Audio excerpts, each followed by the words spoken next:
Newton's law of motion पढ़ेंगे। ठीक है बेटा? Okay sir. हाँ। ठीक है, तो अपकमिंग टेस्ट में तुम लोग थोड़ा सा अच्छा परफॉर्म करना भाई, फिजिक्स में स्कोर लो नहीं करो। मुझे पता है छोटी छोटी डिटेल्स जो होती हैं वो नहीं आती तुम लोगों को, छोटा छोटा जो टूल्स हैं जैसे कि डिफरेंशिएशन का, इंटीग्रेशन का, वो अप्लाई नहीं करना आता, और क्वेश्चंस को पढ़ करके उसका डायग्राम बना पाना, उसमें कॉन्सेप्ट लगा पाना, ये चीजें नहीं आती। पर ये चीजें कोई भी सीख करके नहीं आता बेटा, सब कोई धीरे धीरे सीखता ही रहता है। यहाँ पे चीजें धीरे धीरे बताते जाएंगे हम आपको, और धीरे धीरे आप सीखते जाओगे। क्योंकि होता ही है कि ये सारी चीजें शुरू में सीखी जाती है 50-60%, उसके बाद ज्यादा काम नहीं रहता है। उसके बाद आपको बस क्वेश्चंस पढ़ करके उसका डायग्राम बनाना और उस पर कॉन्सेप्ट अप्लाई करना, यही सीखना होता है। तो जो जितने ज्यादा प्रैक्टिस करेगा, जो जितना ज्यादा सीखेगा, याद रखेगा, मेमोराइज रखेगा। कुछ चीजें देखो, जरूरी नहीं कि हर चीज जो है एकदम आपको हमेशा निकालना ही पड़े। कुछ चीजें याद भी रखना पड़ेगा आपको कि अच्छा यहाँ पे इस तरीके से अप्लाई करना है, यहाँ पे इस तरीके से अप्लाई करना। तो मेरे साथ बस बने रहो तुम लोग और चीजें सीखते जाओ। सारी छोटी छोटी डिटेल्स जो तुम लोगों को नहीं आ रही है वो सब धीरे धीरे आने लगेगी।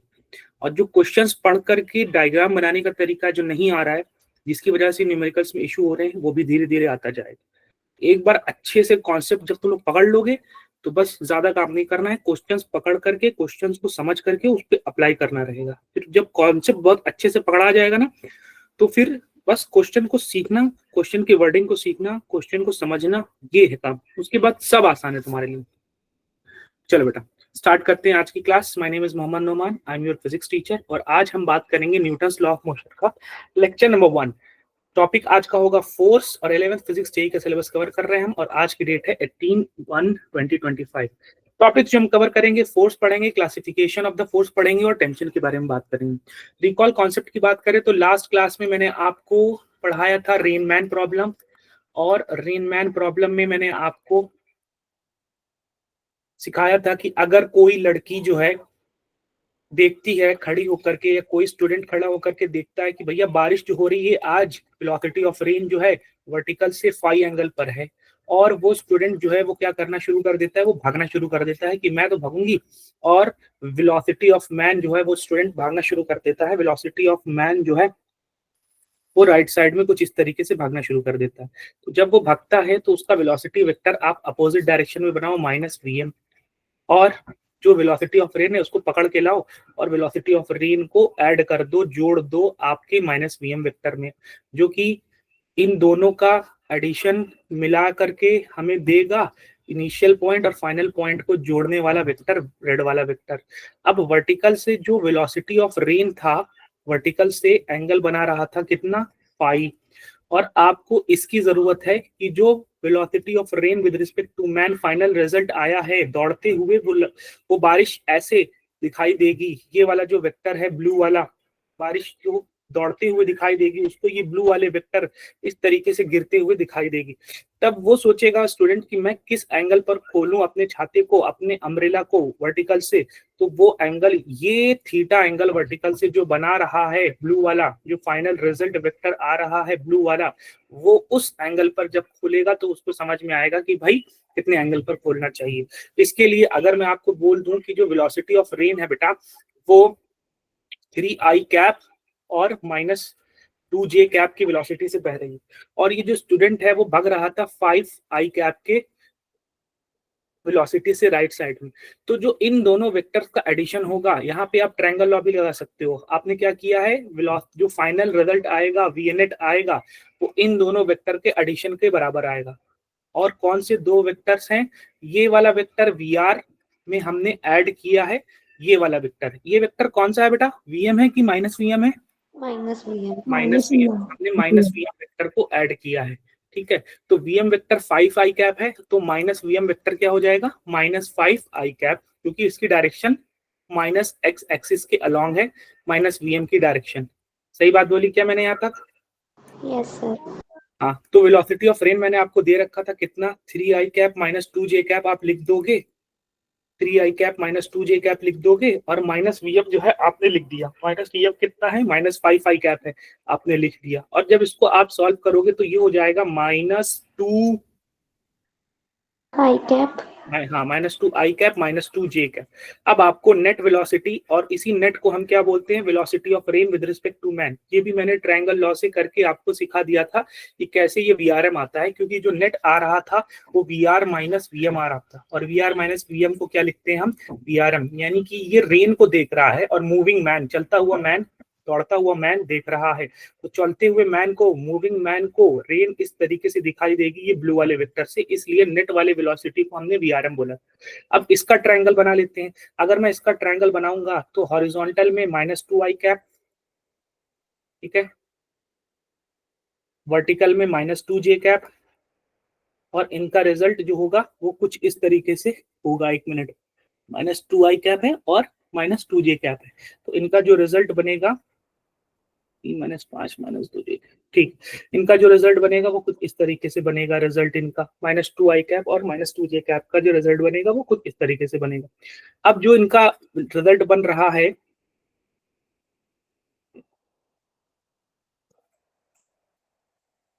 ये माइनस 2 आई कैप और ये माइनस 2 जे कैप हो गया, ठीक।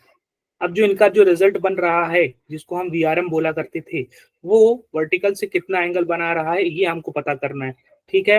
तो हम क्या करेंगे, एक बार मैं उसको अच्छे से बना दूं, एक मिनट। डेटा बेटा सही नहीं है, डेटा पता नहीं किसी हिसाब से हमने रैंडम बना लिया है, इसलिए डेटा एकदम एग्जैक्ट परफेक्ट नहीं आ रहा है, ठीक है। तो परफेक्ट डेटा भी यहाँ पे नहीं है। इसको हम इसका ट्रायंगल बनाते हैं। इसका ट्रायंगल की बात करूँ तो माइनस 2 आई कैप ये वाला हो जाएगा, और माइनस 2 जे कैप आपका ये वाला हो जाएगा, और इनका रिजल्ट ये वाला हो जाएगा, ठीक है, वीआरएम, ठीक है। और ये जो वीआरएम है हॉरिजॉन्टल से थीटा एंगल बना रहा है, और ये माइनस 2 जे कैप है। नहीं समझ में आया क्या?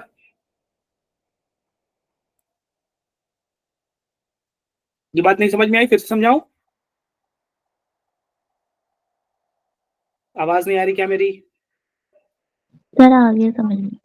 नहीं समझ में आया तो बताओ बेटा तुम लोग, मैं फिर से समझा दूंगा, इसमें कोई बहुत बड़ी चीज नहीं है। देखो, फिर से देखो, जो हमारा नेट रिजल्ट आया है वो कितना आया है, नेट वेलोसिटी जो आई है, फाइनल वेलोसिटी जो आई है, जिसको हम velocity of rain with respect to man भी कह रहे थे, वो कितना आया है बेटा, minus 2 I cap minus 2 J cap. Data मत देखो, डेटा मैंने रैंडम दिया है तो सेट नहीं होगा प्रॉपर तरीके से, ऐसे ही रैंडम उठा के दिया है मैंने डेटा। तो अब minus 2 I cap minus 2 J cap का मैं डायग्राम बनाऊंगा तो वो कुछ इस तरीके से बनेगा। ये माइनस 2 आई कैप ने, ये मैंने जोड़ दिया, माइनस 2 जे कैप जोड़ दिया। अब जो नेट रिजल्ट बनेगा वो इन दोनों का इनिशियल से फाइनल पॉइंट को जोड़ने वाला रेड वाला, यही वी नेट बनेगा। और ये हॉरिजॉन्टल से कितना एंगल बना रहा है बेटा, थीटा एंगल बना रहा है। तो मैं सोच रहा हूँ कि कुछ ऐसा बनाऊं, ऐसा ट्रायंगल बनाऊं कि ये वर्टिकल से बनाए। तो इसी सेम ट्रायंगल को आप बेटा ना दूसरे तरीके से बना सकते हो। इसी ट्रेम ट्रायंगल को आप ऐसे कर सकते हो कि ये कर लो आप, हाँ, ये कर लो माइनस 2 जे कैप, और इसमें जोड़ दो माइनस 2 आई कैप, सेम ही चीज है। माइनस 2 जे कैप में मैंने माइनस 2 आई कैप जोड़ दिया है, ये भी वही सेम चीज है, और यहाँ माइनस 2 आई कैप में माइनस 2 जे कैप जोड़ दिया। समझ में आया क्या क्या किया मैंने? Yes, sir. चाहे पहले हॉरिजॉन्टल वाला लिख करके फिर वर्टिकल वाला लिखो, चाहे पहले वर्टिकल वाला लिख के फिर हॉरिजॉन्टल वाला लिखो। मैंने इसलिए किया ताकि वर्टिकल से एंगल बनाए। तो जो रिजल्ट बना रहा है व्हाइट वाला वेक्टर, ये रिजल्ट बना रहा है व्हाइट वाला वेक्टर वी नेट, जिसको हम वीआरएम भी बोल सकते हैं, वीआरएम भी बोल, और ये वर्टिकल से थीटा एंगल बना रहा है। अब लगाओ इस ट्रायंगल में tan थीटा। tan थीटा क्या होता है? Perpendicular upon base. परपेंडिकुलर यहाँ पे कितना हो जाएगा, जल्दी जल्दी बताओ। Minus 2 2J upon minus minus 2. 2 I cap सिर्फ डायरेक्शन है, सिर्फ मैग्नीट्यूड बताओ। माइनस 2 हो गया इसका, और परपेंडिकुलर, और बेस कितना हो गया यहाँ पर, Minus 2. माइनस 12 होके 1 हो गया। तो यहाँ से थीटा की वैल्यू कितनी हो जाएगी, 45 डिग्री। यानी कि छाते को, उसको दौड़ते हुए पर्सन को, दौड़ते हुए स्टूडेंट को, अम्ब्रेला को कितने एंगल पे खोलना चाहिए, वर्टिकल से कितने एंगल पे खोलना 45. चाहिए, 45 डिग्री। नहीं समझ में आया क्या, फिर से समझाऊं कि शुरू से? चलो ये रिकॉल सर, कॉन्सेप्ट था। रिकॉल टेस्ट में भी वही सेम चीज अगर मैं आपको दे दूं कि ऐसा है कि एक बटरफ्लाई जो है या एक फ्लाई है, एक मक्खी है जो राइट साइड में जा रही है 3 मीटर पर सेकंड की स्पीड से, और हवा जो चल रही है वो चल रही है डाउनवर्ड डायरेक्शन में 4 मीटर पर सेकंड से। तो आपको बताना है कि उस फ्लाई का, ये एक मक्खी है, इस फ्लाई का, इस मक्खी का जो नेट वेलोसिटी होगी वो कितनी होगी, और थीटा बताना है फ्रॉम वर्टिकल, वर्टिकल से वो कितना थीटा बनाएगा। चलो जल्दी से कैलकुलेट करके बताओ, 1 मिनट का टाइम दे रहा हूं मैं। 5 हो जाएगा, वेरी गुड। वी नेट कितना हो जाएगा? 5 हो जाएगा। क्यों? क्योंकि आप डायरेक्टली देख सकते हो कि इस पहले वाले वेक्टर के हेड पे दूसरे वाले वेक्टर का टेल जोड़ा है, तो vector addition of triangle law का लगा रहे हैं, और इन दोनों पॉइंट्स को जोड़ने पर, स्टार्टिंग टू फाइनल पॉइंट को जोड़ने पर हमको नेट वेलोसिटी मिल जाएगी। अब इसका हमको क्या लगाना है भाई? अब हमको इसका लगाना है मैग्नीट्यूड। तो मैग्नीट्यूड क्या हो जाएगा? इसका हॉरिजॉन्टल वाला कंपोनेंट, हॉरिजॉन्टल 3 आई कैप, ये 3 आई कैप है, और ये -4 जे कैप होगा कि जे कैप होगा बेटा? -4। तो हॉरिजॉन्टल वाले का स्क्वायर 3 स्क्वायर प्लस -4 का स्क्वायर करेंगे, सॉल्व कर लेंगे, कितना हो जाएगा? 5 हो जाएगा। तो नेट वेलोसिटी आपने बता दिया हमको कि सर 5 मीटर पर सेकंड हो जाएगा। Very good Aryan. अब 53 डिग्री हो जाएगा। अगर ये 5 है, 5 आ जा रहा है, तो अब आपको देखना होगा कि ये वर्टिकल से कितना एंगल बना रहा है। अच्छा ठीक है, हॉरिजॉन्टल से देख लेते हैं कि हॉरिजॉन्टल से कितना एंगल बना रहा है। ये थीटा बना रहा है, और अगर मैं इसमें tan थीटा लगाऊं तो tan थीटा क्या हो जाएगा भाई? परपेंडिकुलर 4 अपॉन बेस कितना हो जाएगा? 3। करेक्ट है? परपेंडिकुलर 4 अपॉन बेस कितना हो जाएगा? 3। 4 अपॉन 3 किस एंगल पे आता है? tan के किस एंगल पे आता है? 37 पे आता है कि 53 पे आता है? ये तुम लोगों को याद रखना होगा। ये तुम लोगों को पता है क्या कि अगर यहाँ पे 3 है, यहाँ पे 4 है, यहाँ पे 5 है, तो 37 के सामने वाला 3, उसके नीचे लगा हुआ 4 और ये 5 हो जाता है। अब ये 90 डिग्री और ये 53 डिग्री। ये ट्रायंगल याद रखना होगा तुमको, ताकि आप बता सको कि 4 और 5 और 3 वाला जो रिलेशन है उससे कितना एंगल बन रहा है। बात समझ में आई क्या? Yes sir. तो अब ये थीटा है, तो 4/3 अगर मैं करूंगा, 4/3 करूंगा तो कितना एंगल हो जाएगा? ध्यान से देख के बताओ। 53। हाँ, तो यहाँ से देख के बताओगे तो tan ऑफ 53 हो जाएगा भाई। 4/3, यहाँ से देखो 53 के सामने 4 और नीचे 3, तो tan 53 इस ट्रायंगल में लगाऊंगा तो 53 के लिए परपेंडिकुलर 4 हो जाएगा और बेस 3 हो जाएगा। 37 के लिए tan लगाऊंगा तो tan 37 के लिए परपेंडिकुलर 3 हो जाएगा और बेस 4 हो जाएगा। तो यहाँ से हमको पता चल गया थीटा 53 डिग्री है। लेकिन मैंने थीटा हॉरिजॉन्टल से पूछा था कि वर्टिकल से पूछा था? वर्टिकल। तो ये वाला तो आपने बता दिया कि सर ये तो 53 डिग्री हो जाएगा, लेकिन ये जो थीटा है ये 53 डिग्री हो जाएगा, लेकिन वर्टिकल से फिर ये कितना हो जाएगा?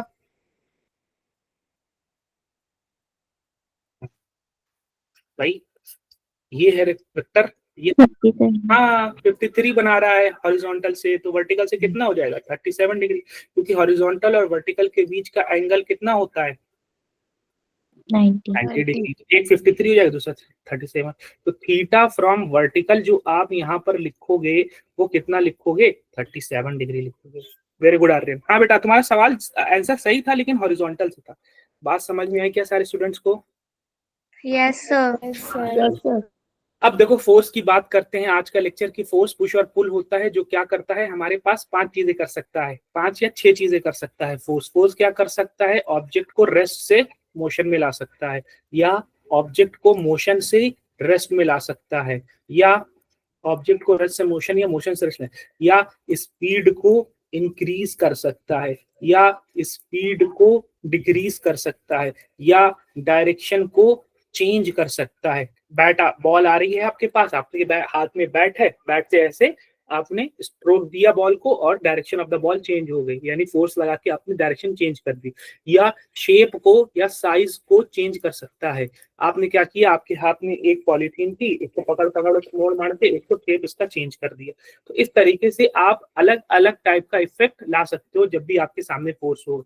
मे change the speed, may change the direction, ठीक है। चेंज द स्पीड मतलब इंक्रीज और डिक्रीज दोनों कर सकता है, चेंज द डायरेक्शन कर सकता है कहीं पे भी, मे change both speed and direction, दोनों काम कर सकता है। साथ ही साथ वो स्पीड भी चेंज करेगा और साथ ही साथ वो डायरेक्शन भी चेंज। बॉल मेरे पास आ रही थी 3 की स्पीड से, मैंने खूब जोर लगा के मारा, तो अब बॉल की डायरेक्शन भी चेंज हो जाएगी और बॉल की स्पीड भी चेंज हो जाएगी। अगर वो 3 की स्पीड से आ रही थी तो मैंने जोर लगा के मारा, तो अब वो 10 की स्पीड से जाएगी बॉल। करेक्ट है बात यहाँ तक? Yes, sir. में change size and shape, size and shape को भी चेंज कर सकता है। एमकेएस सिस्टम में हम बात करें तो एसआई सिस्टम में न्यूटन बोलते हैं और एमकेएस सिस्टम में उसकी यूनिट किलोग्राम मीटर पर सेकंड स्क्वायर। सीजीएस सिस्टम में डाइन बोलते हैं या ग्राम सेंटीमीटर पर सेकंड स्क्वायर, और 1 न्यूटन 10⁵ डाइन के बराबर होता है। यानी कि अगर किलोग्राम की जगह ग्राम लो, मीटर की जगह सेंटीमीटर लो, पर की जगह पर, सेकंड की जगह सेकंड स्क्वायर की जगह सेकंड स्क्वायर लो, तो ये सीजीएस सिस्टम में कहलाएगा, जिसको डाइन बोलते हैं। और किलोग्राम मीटर पर सेकंड को न्यूटन बोलते हैं।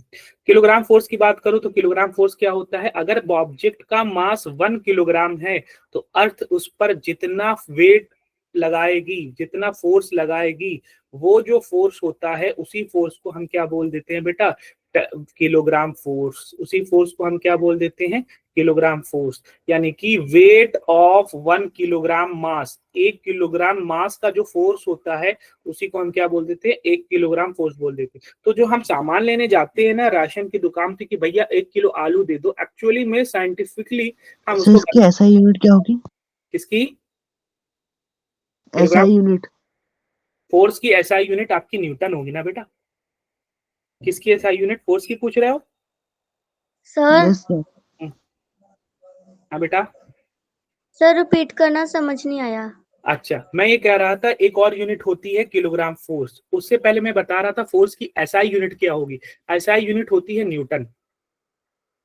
एमकेएस यूनिट हो जाती है आपकी किलोग्राम मीटर पर सेकंड स्क्वायर।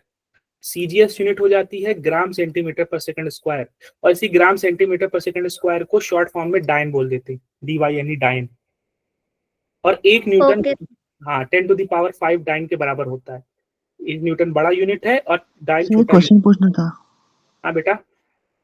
सर ये एमकेएस और एसआई पद्धति दोनों सेम क्यों होती है?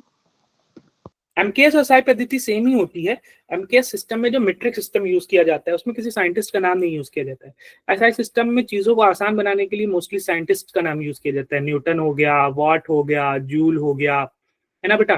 तो इतना लंबा ना बोलना पड़े तुमको, किलोग्राम मीटर पर सेकंड स्क्वायर, इसलिए एसआई सिस्टम में उसमें साइंटिस्ट का नाम इंट्रोड्यूस किया जाता है ताकि आसानी से आप उसको यूज कर सकें।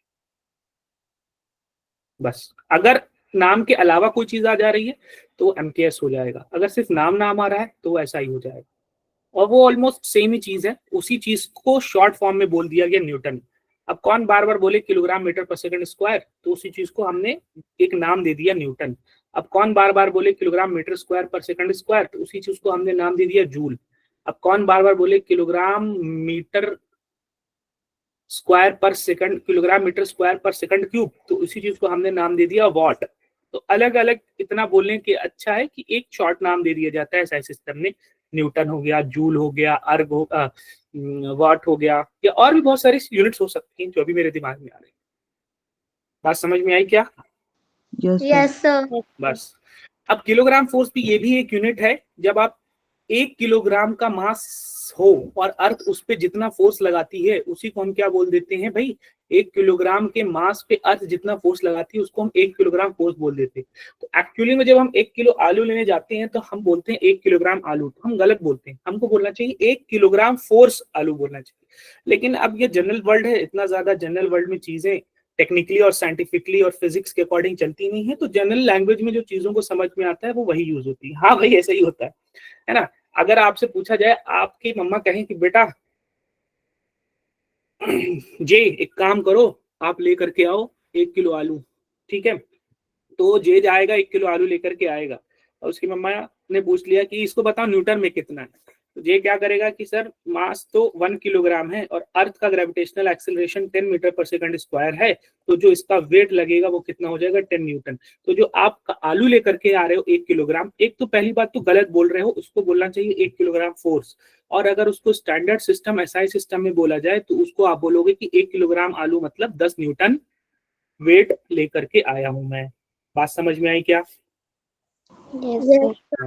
ये होता है, ठीक है। आमतौर पे हम लोग 1 किलोग्राम बोल देते हैं, किलोग्राम फोर्स बोलना चाहिए, ठीक है। अब हमारे पास कुछ फंडामेंटल फोर्सेस होते हैं, ठीक है, जैसे कि हमारे पास बहुत सारे नेचर में फोर्सेस देखने को मिलते हैं, जैसे मस्कुलर फोर्स है, टेंशन है, रिएक्शन है, फ्रिक्शन है, इलास्टिक है, वेट है, इलेक्ट्रिक है, मैग्नेटिक है, न्यूक्लियर, बहुत सारे फोर्सेस है। इन सारे फोर्सेस को हम सिर्फ 4 फोर्सेस के बेसिस पर एक्सप्लेन कर सकते हैं। 4 बेसिक फोर्सेस कौन कौन से हैं अभी आप देखोगे। पहला बेसिक फोर्स है ग्रेविटेशनल फोर्स, जो आपने पढ़ रखा है क्लास 9th में कि जो ग्रेविटेशनल फोर्स होता है पूरे यूनिवर्स में किन्हीं भी 2 ऑब्जेक्ट के बीच लगता है, न्यूटन ने बता करके गया हमें, और वो फोर्स किसके इक्वल होता है, F is equals to G m1 m2 upon r square के बराबर होता है। न्यूटन के सर पे से गिरा, उन्होंने बता दिया कि ऐसे ऐसे होता है और आपका सिलेबस बढ़ गया। चलो अब उसके बाद जो हम बात करें, दूसरा फंडामेंटल फोर्स की बात करें हम, हाँ, उसके बाद आपका होता है इलेक्ट्रोमैग्नेटिक फोर्स। इलेक्ट्रोमैग्नेटिक फोर्स क्या होता है, किन्हीं भी 2 चार्जेस के बीच जो लगने वाला फोर्स होता है उसको हम क्या बोलते हैं, इलेक्ट्रोमैग्नेटिक फोर्स। इसके बारे में आप ज्यादा अच्छे से पढ़ोगे क्लास 12th में, ठीक है। ऑब्जेक्ट्स या किसी पार्टिकल के ऊपर जो चार्जेस होते हैं, उन चार्जेस की वजह से अट्रैक्शन होता है या रिपल्शन होता है, एक दूसरे को या अट्रैक्ट करेंगे या एक दूसरे को रिपेल करेंगे। और यही सारे फोर्सेस जो है हर जगह मौजूद होते हैं, वो हमें हर सारे फोर्सेस में लगते हुए फील तो नहीं होते हैं, लेकिन वो एक्चुअली में उसी में लगते हैं, लेकिन हमें पता नहीं चलता है। तो जितने भी आप फोर्सेस देखते हो वो ज्यादातर फोर्सेस इसी इलेक्ट्रोमैग्नेटिक फोर्स की वजह से होता है। जैसे कि अगर आप किसी रस्सी को खींच रहे हो तो टेंशन हो, उस रस्सी में टेंशन फोर्स लगता है, लेकिन वो जो टेंशन फोर्स आता है लगता आता कहाँ से, होता किसकी वजह से, उस रस्सी के अंदर जो छोटे छोटे पार्टिकल्स हैं उनके अंदर जो चार्जेस है, उन चार्जेस के अट्रैक्शन और रिपल्शन की वजह से टेंशन जनरेट होता है। जो फ्रिक्शन फोर्स लगता है वो आता कहाँ से है, जो ऑब्जेक्ट्स के बीच जो पार्टिकल हैं, जो ऑब्जेक्ट्स के बीच, मेरी चप्पल और जमीन के बीच जो चार्जेस हैं, जो पार्टिकल्स हैं, उन पार्टिकल्स के बीच जो पॉजिटिव नेगेटिव चार्जेस की वजह से अट्रैक्शन या रिपल्शन होता है, तो वो भी किसकी वजह से आता है, इलेक्ट्रोमैग्नेटिक फोर्स। नॉर्मल रिएक्शन क्या होता है, जब भी किसी ऑब्जेक्ट पर हम किसी सरफेस पर कोई वेट लगाते हैं, कोई फोर्स लगाते हैं, तो उनके बीच इलेक्ट्रोमैग्नेटिक फोर्स, अट्रैक्शन और रिपल्शन का फोर्स लगता है, जिसकी वजह से क्या आता है, normal reaction force. Muscular force, आपकी मसल्स के अंदर जो पार्टिकल्स हैं उनमें जो चार्जेस हैं, उन चार्जेस के अट्रैक्शन रिपल्शन की वजह से आप मस्कुलर फोर्स लगा। बहुत सारे ऐसे फोर्स हैं, जैसे स्प्रिंग का जो फोर्स होता है, स्प्रिंग को दबाते हो तो स्प्रिंग आपके ऊपर फोर्स लगाती है। अब वो जो स्प्रिंग के अंदर जो कॉइल है, जो चार्जेस हैं, वो चार्जेस की वजह से जो अट्रैक्शन और रिपल्शन आता है वो बनता है, वो इलेक्ट्रोमैग्नेटिक फोर्स की वजह से अट्रैक्शन रिपल्शन आता है। ये सारे मैनिफेस्टेशन है, यानी कि उनका रियल लाइफ में एप्लीकेशन हो रहा है। जो माइन्यूट लेवल पे इलेक्ट्रोमैग्नेटिक फोर्सेस होते हैं उनका रियल लाइफ में मैनिफेस्ट हो रहे हैं, दिख रहे हैं, अपीयर हो रहे हैं in the form of tension, दिख रहे हैं in the form of friction, दिख रहे हैं in the form of normal reaction, दिख रहे हैं in the form of muscular force, दिख रहे हैं in the form of spring force. तो ये सारे के सारे फोर्सेस को आप मुझे मस्कुलर फोर्स के बारे में थोड़ा बता दीजिए। मस्कुलर फोर्स आपकी मसल्स जो है, जैसे मेरे हाथ का जो मसल है, तो इस मसल्स के अंदर जो भी पार्टिकल्स होंगे, चार्जेस होंगे, और वो जो चार्जेस की वजह से अट्रैक्शन रिपल्शन होगा, वो आपका मस्कुलर फोर्स के फॉर्म में दिखेगा, उन चार्जेस की वजह, सारे के सारे इलेक्ट्रोमैग्नेटिक फोर्स की वजह से होता है, ठीक है। Electromagnetic and repulsion between atoms and molecules होता है, ये भी उसी की वजह से होता है। Manifestation of the electromagnetic attraction repulsion between the atoms and molecule. आपकी मसल्स बनी होती है, बायोलॉजी के स्टूडेंट तो हो नहीं, लेकिन इतना तो पता है सेल्स से, सेल्स बने होते हैं प्रोटीन से। प्रोटीन के अंदर क्या होता है, कार्बन, हाइड्रोजन, ऑक्सीजन के एटम्स होते हैं, उन एटम्स पर क्या होते हैं, चार्जेस होते हैं, उन चार्जेस की वजह से क्या होता है, अट्रैक्शन और रिपल्शन होता है, और उस रिपल्शन अट्रैक्शन की वजह से आपकी मसल्स आगे और पीछे की तरफ मूव कर रही है या किसी ऑब्जेक्ट को उठा रही है। तो इन सारे फोर्स की वजह से। उसके बाद न्यूक्लियर फोर्स होता है, ये सबसे स्ट्रॉन्गेस्ट फोर्स है।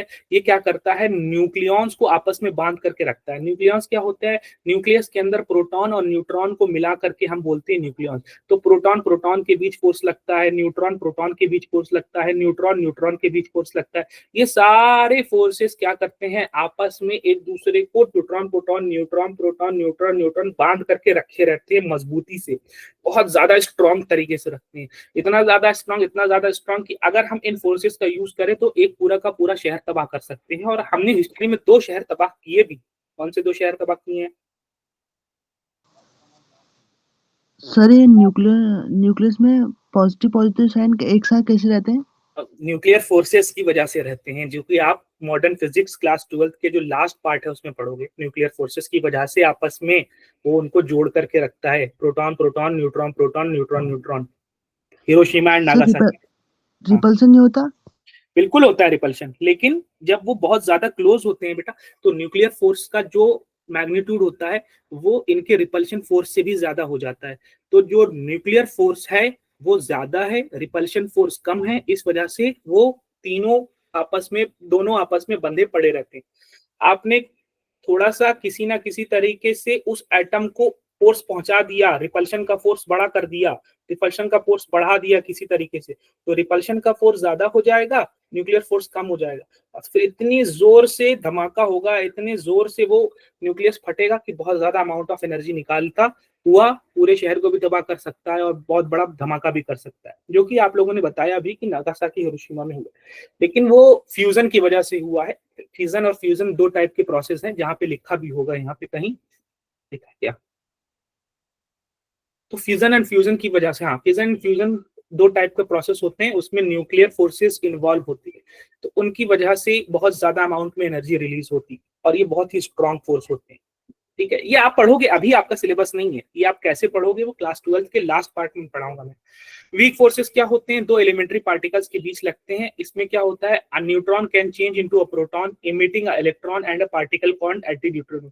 ये भी न्यूट्रॉन इलेक्ट्रॉन से रिलेटेड चीज है कि जब क्या होता है 2 एलिमेंट्री पार्टिकल्स के बीच लगता है तो न्यूट्रॉन बदल जाता है प्रोटॉन में और एक इलेक्ट्रॉन निकाल देता है।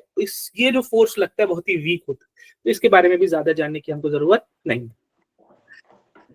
और कुछ पूछना है इसमें? बहुत इंटरेस्टिंग चीज है, वैसे सभी को इंटरेस्टिंग लगती है, आप लोगों को भी। ये बहुत ऐसे क्यों होता है नागासाकी हिरोशिमा में? देखो, एक यूरेनियम का एटम लिया उन लोगों ने, एक नहीं लिया, कुछ एटम लिया था, और इसमें कुछ दूसरे एटम्स की बम्बार्डमेंट या न्यूट्रॉन की बम्बार्डमेंट किया। जब ये दोनों जाके फ्यूज होते हैं तो पूरा का पूरा धमाका हो जाता है। फिर हाइड्रोजन बॉम्ब भी बनाया, हाइड्रोजन बॉम्ब की भी टेस्टिंग की। फिर उसके बाद जो है, जो न्यूक्लियस रिएक्शन या न्यूक्लियर रिएक्शन हो रही है वो सन के अंदर हो रही है। सन के अंदर क्या होता है? सर एक क्वेश्चन पूछना था। हाँ बेटा। सर ये सबसे हल्की गैस तो हाइड्रोजन होती है, लेकिन हम रॉकेट में हीलियम क्यों यूज करते हैं? रॉकेट में हीलियम क्यों यूज करते हैं? हीलियम कहाँ यूज करते हैं रॉकेट में? सर ऊपर भेजने के लिए हीलियम का यूज करते हैं। नहीं, किसने बोला आपको रॉकेट में हीलियम का यूज करते हैं? हीलियम तो रिएक्ट ही नहीं करती है, इनएक्टिव गैस है। हाइड्रोजन का यूज करते हैं और दूसरे न्यूक्लियर फ्यूल्स का यूज करते हैं। ठीक है, हाइड्रोजन का यूज करते हैं उसमें। हीलियम रिएक्ट नहीं करती है बेटा, हीलियम कभी भी बर्न नहीं करेगी, क्योंकि हीलियम आपका, अगर आपने पढ़ रखा हो क्लासिफिकेशन ऑफ एलिमेंट्स, तो हे निशा, अड़ कर, जिंदा रहना, ये सारी गैसेस क्या है बेटा? इनएक्टिव गैसेस है, ये रिएक्ट नहीं करती, तो ये बर्न नहीं करेगी। ठीक है, चलो अब उसके बाद आ जाओ टाइप ऑफ फोर्सेस में। कांटेक्ट फोर्स होती हैं, ठीक है, और नॉर्मल रिएक्शन फोर्स होती हैं। कांटेक्ट फोर्स का एक एग्जांपल है, ठीक है, तुम जाके पढ़ना। अच्छा, अभी एक बहुत अच्छा इंटरेस्टिंग फैक्ट है कि हाइड्रोजन का जो फ्यूल, हाइड्रोजन बहुत अच्छा फ्यूल है, वेरी गुड फ्यूल। और हाइड्रोजन फ्यूल की बात करें तो अभी एक बहुत बड़ी कंपनी है बीएमडब्ल्यू ने क्या किया था, हाइड्रोजन फ्यूल का, हाइड्रोजन के न्यूक्लियस का यूज करके गाड़ी बनाई थी। बेटा माइक म्यूट कर।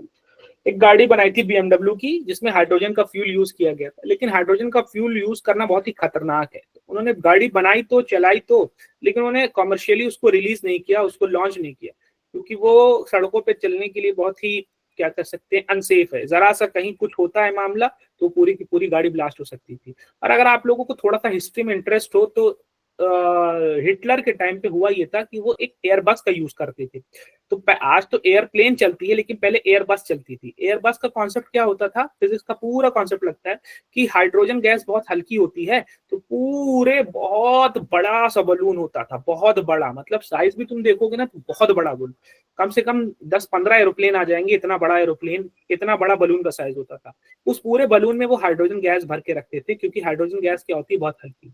बीच में एक कंपार्टमेंट, एक रूम होता था, बड़ा सा लॉबी टाइप का, उसमें सीट्स लगी होती थी और उसमें लोग बैठते थे, और लोग बैठ करके एक जगह से दूसरी जगह जाया करते थे, और वो बहुत अच्छा चल रहा था सिस्टम। लेकिन वही जो BMW के साथ जो BMW ने सोचा वही केस हुआ। एक बार ये एयरबस लैंड कर रही थी, तो जब लैंड करते करते हवा के फ्रिक्शन की वजह से, ऐसे कहा जाता है कि इसके अंदर जो है स्पार्क पैदा हो गया, या किसी ना किसी तरीके से एक स्पार्क इस पूरे बलून के अंदर हाइड्रोजन गैस के कलेक्शन में, हाइड्रोजन गैस के वॉल्यूम में चला गया, जैसे पूरी की पूरी हाइड्रोजन गैस वहीं की वहीं पूरा जल के ब्लास्ट हो गई। और इतना ज्यादा ब्लास्ट हुई, मिली माइक्रो सेकंड्स में पूरी की पूरी वो ब्लास्ट हो गई, और वो एयर बस जमीन पे लैंड होने से पहले तक ही वो पूरी की पूरी जल के खत्म हो गई। सिर्फ और सिर्फ लोगों की राख पहुंची, एयरबस की राख पहुंची जमीन पे, और कुछ स्टील का स्ट्रक्चर पहुंचा, और ज्यादातर चीजें उसमें जल के ब्लास्ट होके खत्म होकर के लोगों के कंकाल तक नहीं मिले, उनके स्केलेटन्स तक नहीं मिले। तो ये इतना ज्यादा हार्मफुल एक था जमाना, हिटलर के टाइम में हुआ करता था, लेकिन अब नहीं। चलो, इसमें बहुत अच्छा बायोएंसी का कॉन्सेप्ट लगा था कि क्योंकि हाइड्रोजन बहुत हल्की गैस होती है, तो इसका बायोएंट फोर्स की वजह से ऊपर जाएगा, और वो आसानी से वो मूव कराते थे। और उस टाइम के जो बहुत अमीर लोग हुआ करते थे, उस टाइम भी बता रहे थे कि 10-10 लाख रुपए एक टिकट का हुआ करता, तो जो एलीट लोग हुआ करते थे वही यूज किया करते थे। चला कुछ दिन, लेकिन एक छोटा सा एक्सीडेंट हुआ, फिर उसके बाद से वो बंद ही हो गया, दोबारा कोई उसको यूज करना नहीं चाहता कि भाई क्या करे कैसे करे, भाई कभी भी जान का खतरा हो सकता है। अब कांटेक्ट फोर्स वो फोर्सेस जो ट्रांसमिट होते हैं एक दूसरे से कांटेक्ट में आने पर, टच में आने पर, और ये शॉर्ट रेंज फोर्सेस होते हैं, मॉलिक्यूल्स के अट्रैक्शन की वजह से होता है। कॉन्टैक्ट्स जब एक मेरे हाथ का, मेरे फिंगर का मॉलिक्यूल और इस टेबल का मॉलिक्यूल जब कांटेक्ट में आएगा तब ये लगते हैं कांटेक्ट फोर्स। तो जब भी कोई भी दो फोर्सेस आपस में कांटेक्ट में आते हैं तब ये लगते हैं कांटेक्ट फोर्सेस। अब कांटेक्ट फोर्स का एग्जांपल बता दूं मैं, एक नॉर्मल रिएक्शन फोर्स होता है। क्या होता है कि ये नॉर्मल रिएक्शन फोर्स क्या होता है, परपेंडिकुलर टू द सरफेस लगता है, यानी कि अगर मैं इस टेबल पर रख दूं तो टेबल के सरफेस के परपेंडिकुलर 90 डिग्री पर, टेबल के सरफेस के परपेंडिकुलर 90 डिग्री पर आपका एक फोर्स लगेगा ऊपर की डायरेक्शन में, जिसको हम क्या बोलेंगे, नॉर्मल रिएक्शन फोर्स। तो अभी बताओ, अभी सारे के सारे स्टूडेंट्स जमीन, आप लोग अपने चेयर पे बैठे हो, क्या आप लोग के ऊपर नॉर्मल रिएक्शन फोर्स लग रहा है कि नहीं लग रहा है? सर लग रहा है।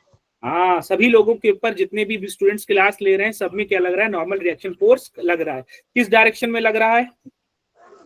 अपवर्ड। जैसे ही मान लो एक स्टूडेंट उठा, कह रहा मैं जंप करूंगा, अब वो जैसे ही जंप करता है उसका जमीन से कांटेक्ट खत्म हो जाता है, और जब जमीन से कांटेक्ट खत्म हो जाता है तब नॉर्मल रिएक्शन फोर्स लगेगा कि नहीं लगेगा? नहीं लगेगा सर। तब नहीं लगेगा। Very good. अब यहाँ पे भी उन्होंने एग्जांपल दिया है कि यहाँ पर ये एक चेयर है, एक टेबल है, टेबल के 4 वो उसके लेग्स हैं, और ये चारों लोग जमीन के साथ कांटेक्ट में, तो एक नॉर्मल रिएक्शन यहाँ लगेगा, एक नॉर्मल रिएक्शन यहाँ लगेगा, एक नॉर्मल रिएक्शन यहाँ लगेगा, एक नॉर्मल रिएक्शन यहाँ लगेगा। अब इस लड़के ने क्या किया, इसको पुश किया। जब वो पुश कर रहा है तो लड़के ने लगाया ब्लॉक के ऊपर फोर्स, एक्शन फोर्स, और ब्लॉक लगाएगा लड़के के ऊपर क्या, रिएक्शन फोर्स। एक्शन। हाँ, जब वो कांटेक्ट करे, तो ये न्यूटन्स जो एक्शन रिएक्शन फोर्स, जो नॉर्मल रिएक्शन फोर्स की बात हो रही है ना बेटा, ये आता कहाँ से, ये न्यूटन के थर्ड लॉ से आता है। अब न्यूटन का थर्ड लॉ आपको जानना बहुत जरूरी है। अब अगर कोई मुझे समझाएगा कि न्यूटन थर्ड लॉ क्या है, तो सबसे पहले वो मुझे ये समझाएगा कि सर न्यूटन का जो थर्ड लॉ है वो एक्शन रिएक्शन पेयर पर काम करता है। एक्शन लगाओगे तो रिएक्शन लगेगा, एक्शन नहीं लगाओगे तो रिएक्शन। दूसरा, दोनों एक्शन रिएक्शन फोर्स जो होते हैं, force of action is equals to force of reaction, दोनों का जो मैग्नीट्यूड होता है वो बराबर होता है। यानी अगर मैंने जमीन के ऊपर या दीवार के ऊपर मुक्का मारा 10 न्यूटन का या 50 न्यूटन का, तो दीवार भी मेरे ऊपर मुक्का मारेगी, मुझे फोर्स लगाएगी। अब दीवार के हाथ तो है नहीं कि मुक्का मारेगी, लेकिन दीवार भी मेरे ऊपर फोर्स लगाएगी 10 न्यूटन का या 50 न्यूटन का, जितना मैं लगाऊंगा उसके ऊपर। तीसरी सबसे इंपॉर्टेंट चीज, ये फोर्सेस अपोजिट डायरेक्शन में लगते हैं। लड़के ने लगाया ब्लॉक के ऊपर राइट साइड में, और ब्लॉक ने लगाया लड़के के ऊपर किस साइड में, ऑपोजिट अपोजिट लेफ्ट साइड में। सबसे इंपॉर्टेंट पॉइंट, ये डिफरेंट ऑब्जेक्ट्स पर लगते हैं, ये डिफरेंट ऑब्जेक्ट्स पर लगते हैं। यानी कि आपको बोला जाए कि पहला फोर्स किस पर लगा, राइट साइड में फोर्स किस पर लगा, ब्लॉक पर कि लड़के पर, ब्लॉक और दूसरा फोर्स किस पर लगा, ब्लॉक पर कि बॉय पर, लड़के पर। हाँ, तो दो अलग लड़के। अलग ऑब्जेक्ट्स पर फोर्स लग रहा है यहाँ पर। ये चीज सबसे ज्यादा जरूरी है Newton third law of motion में समझना। फ्री बॉडी डायग्राम क्या होता है? फ्री बॉडी डायग्राम एक ऐसा कॉन्सेप्ट होता है जिसमें हम ऑब्जेक्ट को आइसोलेट करते हैं, अलग करते हैं, और अलग करने के बाद इसके ऊपर लगने वाले सारे फोर्सेस को अप्लाई कर देते हैं, और उसके बाद हम कंडीशन लगा देते हैं कि ये बॉडी इक्विलिब्रियम में है या ये बॉडी मूव कर रही है।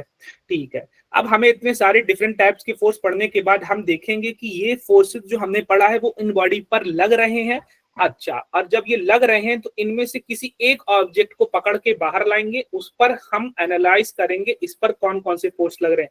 इस पर वेट लग रहा है क्या, इस पर नॉर्मल रिएक्शन लग रहा है क्या, उस पर टेंशन लग रहा है क्या, इस पर फ्रिक्शन फोर्स लग रहा है क्या, इस पर इलास्टिक का स्प्रिंग फोर्स लग रहा है, कौन कौन से फोर्सेस लग रहे हैं। उन सारे फोर्सेस का मिला करके जो नेट फोर्स होगा, जो रिजल्टेंट फोर्स होगा, वो निकालेंगे। उससे हमको पता चलेगा कि बॉडी मूव कर रही है कि नहीं कर रही है। अगर बॉडी मूव कर रही है तो कितने एक्सेलरेशन से मूव कर रही है, अगर बॉडी मूव कर रही है तो 10 सेकंड में कितना डिस्प्लेसमेंट कवर कर लेगी, और अगर बॉडी मूव कर रही है तो 5 सेकंड के बाद उसकी कितनी वेलोसिटी हो जाएगी। अच्छा, हमने बोल दिया बॉडी मूव ही नहीं कर रही है और 4 फोर्सेस लग रहे हैं जिनमें से 3 फोर्सेस पता है, तो चौथा फोर्स निकाल के जरा बताओ। ये सारे काम अब हम करने वाले हैं यहाँ पर। अब कॉमन फोर्सेस जो हमने पढ़ा, वेट हमने पढ़ लिया, नॉर्मल रिएक्शन फोर्स पढ़ लिया, टेंशन पढ़ लिया, फ्रिक्शनल फोर्स पढ़ लिया, इलास्टिक स्प्रिंग फोर्स, ये सारे के सारे हमारे कॉमन फोर्सेस। वेट हमने पढ़ लिया, पढ़ क्या लिया आपको पता ही है कि अगर हम अर्थ पर हैं तो अर्थ हमें डाउनवर्ड डायरेक्शन में एक फोर्स से लगाती है, खींचती है, जिसको हम बोलते हैं वेट, जो कि इक्वल होता है mg के। अब अगर वेट लग रहा है अब डाउनवर्ड डायरेक्शन में mg, तो जमीन जो है, ग्राउंड जो है, कांटेक्ट में होने की वजह से अपवर्ड फोर्स लगाएगी ऊपर की तरफ, जो अभी भी आप लोगों के ऊपर भी लग रहा है। जमीन जो है, ग्राउंड जो है लगा रहा है, क्या नाम है इसका?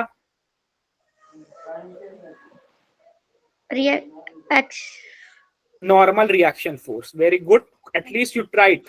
बाकी बच्चे भी बोला करें, नाम बोला करें। नॉर्मल रिएक्शन फोर्स हो रहा है। बात समझ में आई क्या? Yes sir. नॉर्मल फोर्स भी बोल सकते हो, या हाँ सिर्फ नॉर्मल फोर्स बोला करो या नॉर्मल रिएक्शन फोर्स बोला करो। ये फोर्स आपको बोलना है कि जब भी मैं दीवार पर ऐसे पुश करूंगा तो दीवार पर मैं लगाऊंगा एक्शन फोर्स, दीवार मेरे ऊपर लगाएगी नॉर्मल रिएक्शन फोर्स। नॉर्मल का मैथ में मतलब होता है 90 डिग्री पर या परपेंडिकुलर। तो जो भी नॉर्मल रिएक्शन फोर्स लगेगा वो कितने एंगल पर लगेगा बेटा? 90 डिग्री अब परपेंडिकुलर। 90 डिग्री का केस खत्म करना है हमको, 90 डिग्री का मामला समझना है। अब यहाँ पर नॉर्मल रिएक्शन फोर्स की बात करें, ये एक सिस्टम है, ये एक मैन है जो जिसके ऊपर अर्थ लगा रही है नीचे की तरफ। तो ये इस सरफेस पर अर्थ लगा, इस लड़के पर अर्थ लगा रही है फोर्स नीचे की तरफ, तो इसका वेट नीचे की तरफ है। अब जब ये वेट नीचे की तरफ है, लग रहा है, तो ये वेट फोर्स लगाएगा, इस जमीन पर पुश करेगा, इस जमीन को धक्का देगा, इस जमीन को दबाएगा अपने वेट की वजह से नीचे की तरफ। तो जमीन जो भी है वो क्या करेगी, इस लड़के के ऊपर, इस मैन के ऊपर लगाएगी अपवर्ड फोर्स, ऊपर की तरफ फोर्स, नॉर्मल रिएक्शन फोर्स या नॉर्मल फोर्स। करेक्ट है बात यहां तक? Yes sir. अब नॉर्मल रिएक्शन फोर्स अलग अलग सिचुएशन में कैसे हो सकता है। मान लो कि एक दीवार और जमीन का घर का एक कॉर्नर है, उस पर मैं ले जाकर के एक स्लैब रख देता हूं। तो भाई ये तो स्लैब जो है वो दीवार के भी कांटेक्ट में है और ये स्लैब जो है जमीन के भी कांटेक्ट में है। तो ये जमीन पर लगाएगा एक्शन फोर्स, जमीन इसके ऊपर परपेंडिकुलरली अपवर्ड लगाएगी, जमीन के परपेंडिकुलर 90 डिग्री पर perpendicular upward force, normal reaction force लगाएगी। अब ये स्लैब जो है दीवार से कांटेक्ट में है, तो ये दीवार पर एक्शन फोर्स लगाएगा और दीवार इसके परपेंडिकुलरली 90 डिग्री टू द दीवार, 90 degree to the wall, 90 degree perpendicular reaction force लगाएगी, जिसका डायग्राम ऐसे मैंने बना दिया। बात समझ में आई क्या? नहीं समझ में आई तो बता दूंगा फिर से। क्या हुआ कि भैया ये दीवार का घर का कॉर्नर है जिस पर मैंने एक ले जाके स्लैब रख दिया।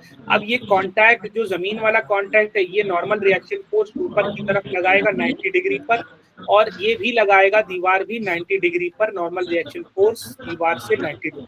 तो यहाँ पर दो कांटेक्ट हो रहा है तो दो नॉर्मल रिएक्शन फोर्स हैं। अगर माइक ऑफ कर लेना, माइक ऑफ कर लो।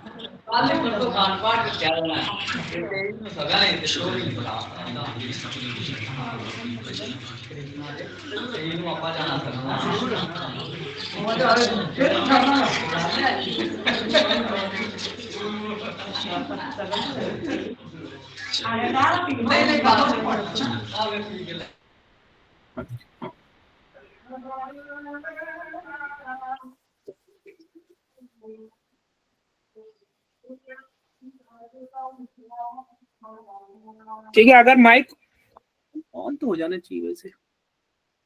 एक मिनट,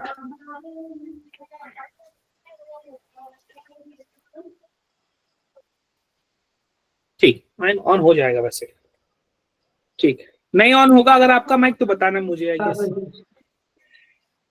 चलो, अब अगर यहाँ पे 3 कांटेक्ट होते, अगर इन केस 3 जगह पे कांटेक्ट में होता तब कितने नॉर्मल रिएक्शन फोर्स होते? 3 तो जितने कांटेक्ट 3 हो जाए।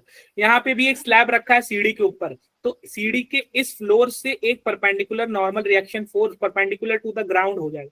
लेकिन यहाँ पर वो जो परपेंडिकुलर हम बनाने की कोशिश करेंगे इस पॉइंट पर, तो कभी भी पॉइंट के ऊपर परपेंडिकुलर नहीं बनता है, लाइन के ऊपर परपेंडिकुलर बनता है। तो अब तो आप परेशान हो जाओगे कि हम क्या करें। तो इस केस में आपको क्या करना है, अगर परपेंडिकुलर आप नहीं ड्रॉ कर पा रहे हो ग्राउंड पर, फ्लोर पर, तब आपको क्या करना है, जो नॉर्मल फोर्स होगा वो बनाओगे perpendicular to the surface of body.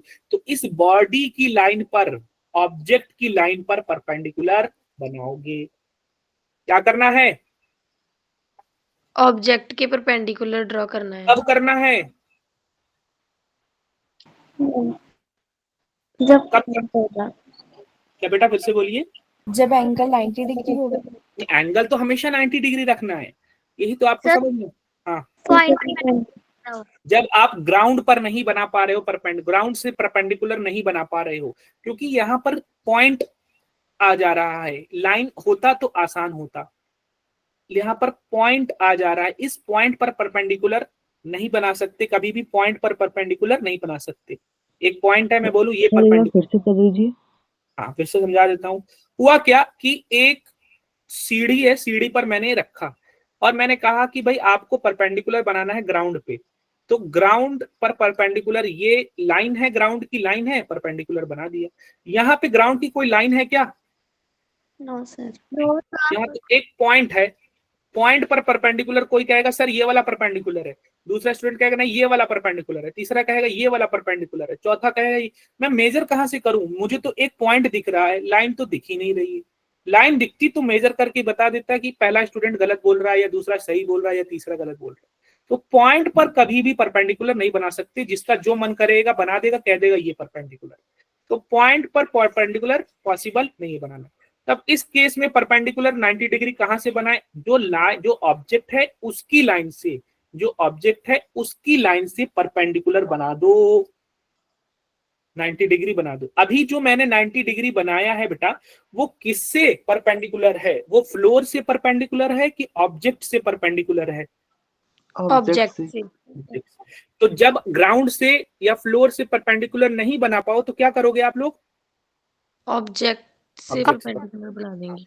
यहाँ पर देखो, एक ऑब्जेक्ट हमने रखा, ठीक है, और एक सर्कुलर सा ऑब्जेक्ट रखा, यहाँ तो ग्राउंड की लाइन मिल रही है। जब ग्राउंड की लाइन मिल रही है तो आसानी से पॉइंट ऑफ टच पे, पॉइंट ऑफ कांटेक्ट पे 90 डिग्री का नॉर्मल रिएक्शन फोर्स बना दिया N1।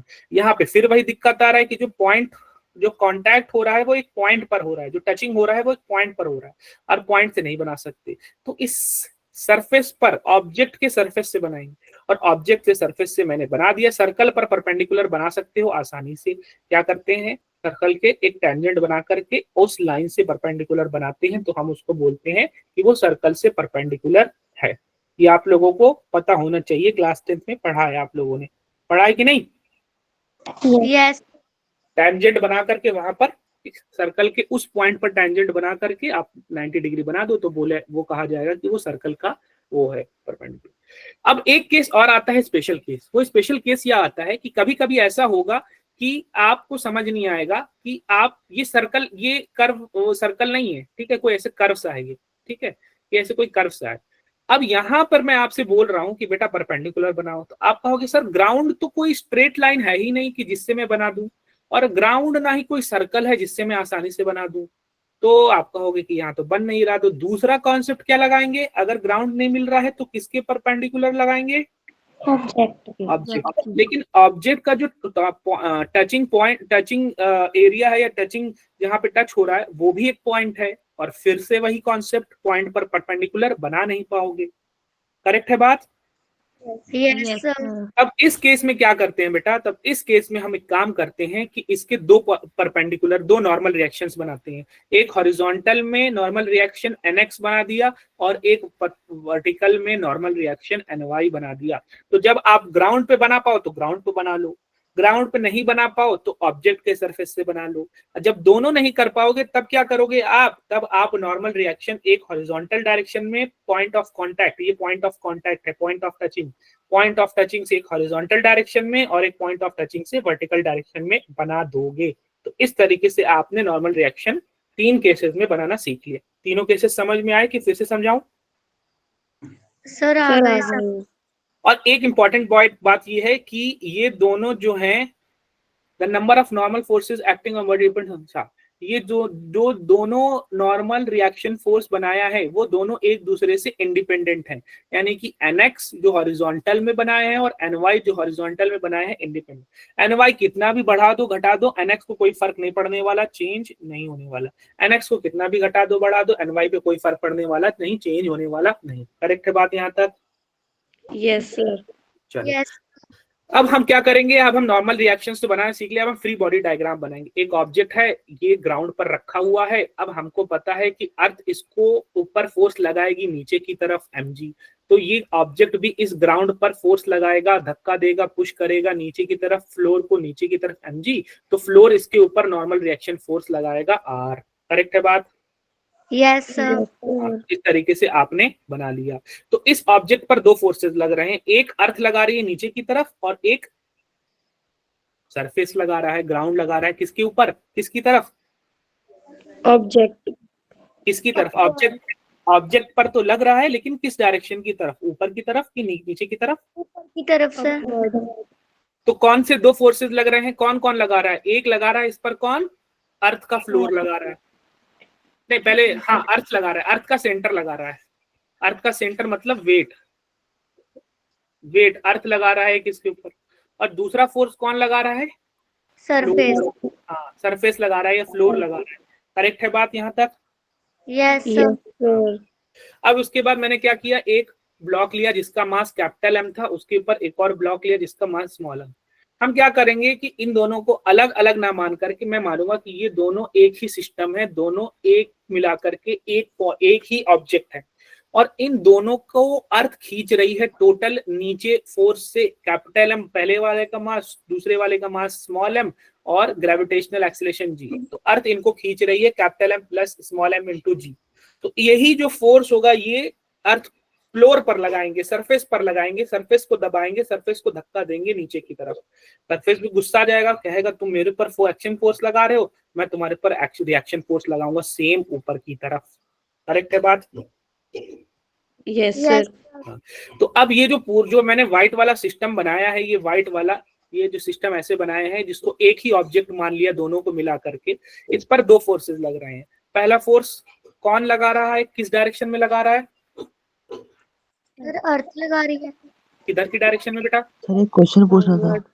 हाँ बेटा पूछिए। तरफ सर। सर नॉर्मल फोर्स और ग्रेविटेशनल फोर्स का मैग्नीट्यूड सेम होता है?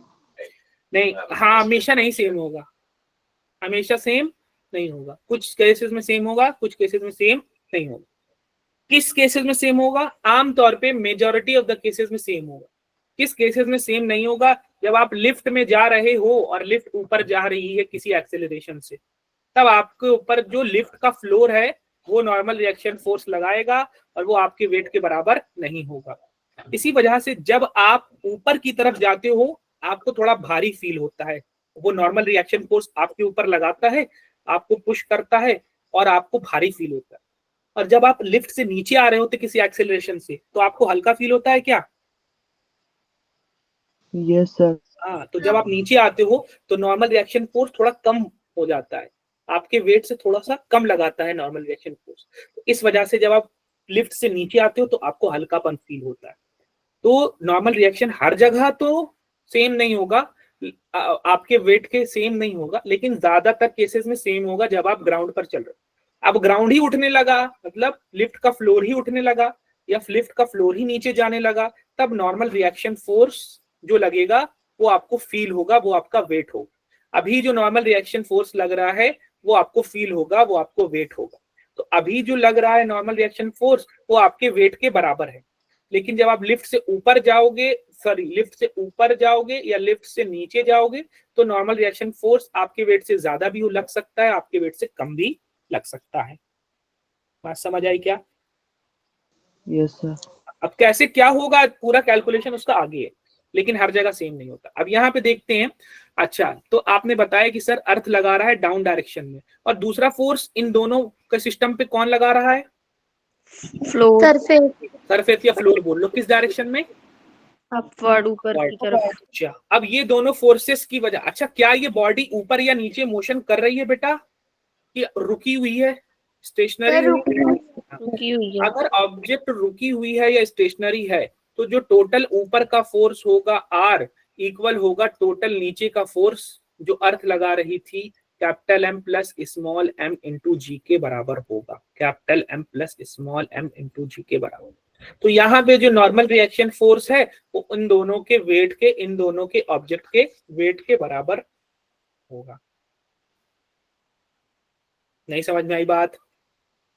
आ गई सर। आया। Very good. अब इसमें हम अब हम इस छोटू वाले उस पर लगा देते हैं, केस लगाते हैं कि बड़े वाले का कैपिटल M था, छोटू वाले का स्मॉल m था। छोटी वालों को अर्थ खींच रही थी कितने फोर्स से? mg। अब जब वो अर्थ उसको नीचे की तरफ से खींचती है तो छोटू वाला जो है वो बड़े वाले पर धक्का देता है, पुश करता है, नीचे की तरफ दबाता है, तो बड़े वाले का सरफेस फ्लोर गुस्सा जाता है, वो कहता है मैं भी तुम्हारे ऊपर नॉर्मल रिएक्शन फोर्स लगाऊंगा R1। करेक्ट है? Yes sir. छोटू वाले फोर्स स्मॉल m की बात करें, इस पे दो फोर्सेस लग रहे हैं। पहला फोर्स कौन लगा रहा है? अर्थ लगा रहा है नीचे की इस तरफ। Direction, very good, mg। और दूसरा फोर्स कौन लगा रहा है? कैपिटल एम लगा रहा है ऊपर की तरफ। कैपिटल M का फ्लोर लगा रहा है, कैपिटल M का सरफेस लगा रहा है ऊपर की तरफ R1। अब ये मूव कर रही है क्या कहीं पे भी छोटू वाला? नहीं, अगर मूव नहीं कर रहा है तो ऊपर वाला फोर्स R1 इक्वल्स टू नीचे वाला फोर्स स्मॉल m। बात समझ में आई? यस। बस Yes, एक sir. सेकंड, तो एक सेकंड।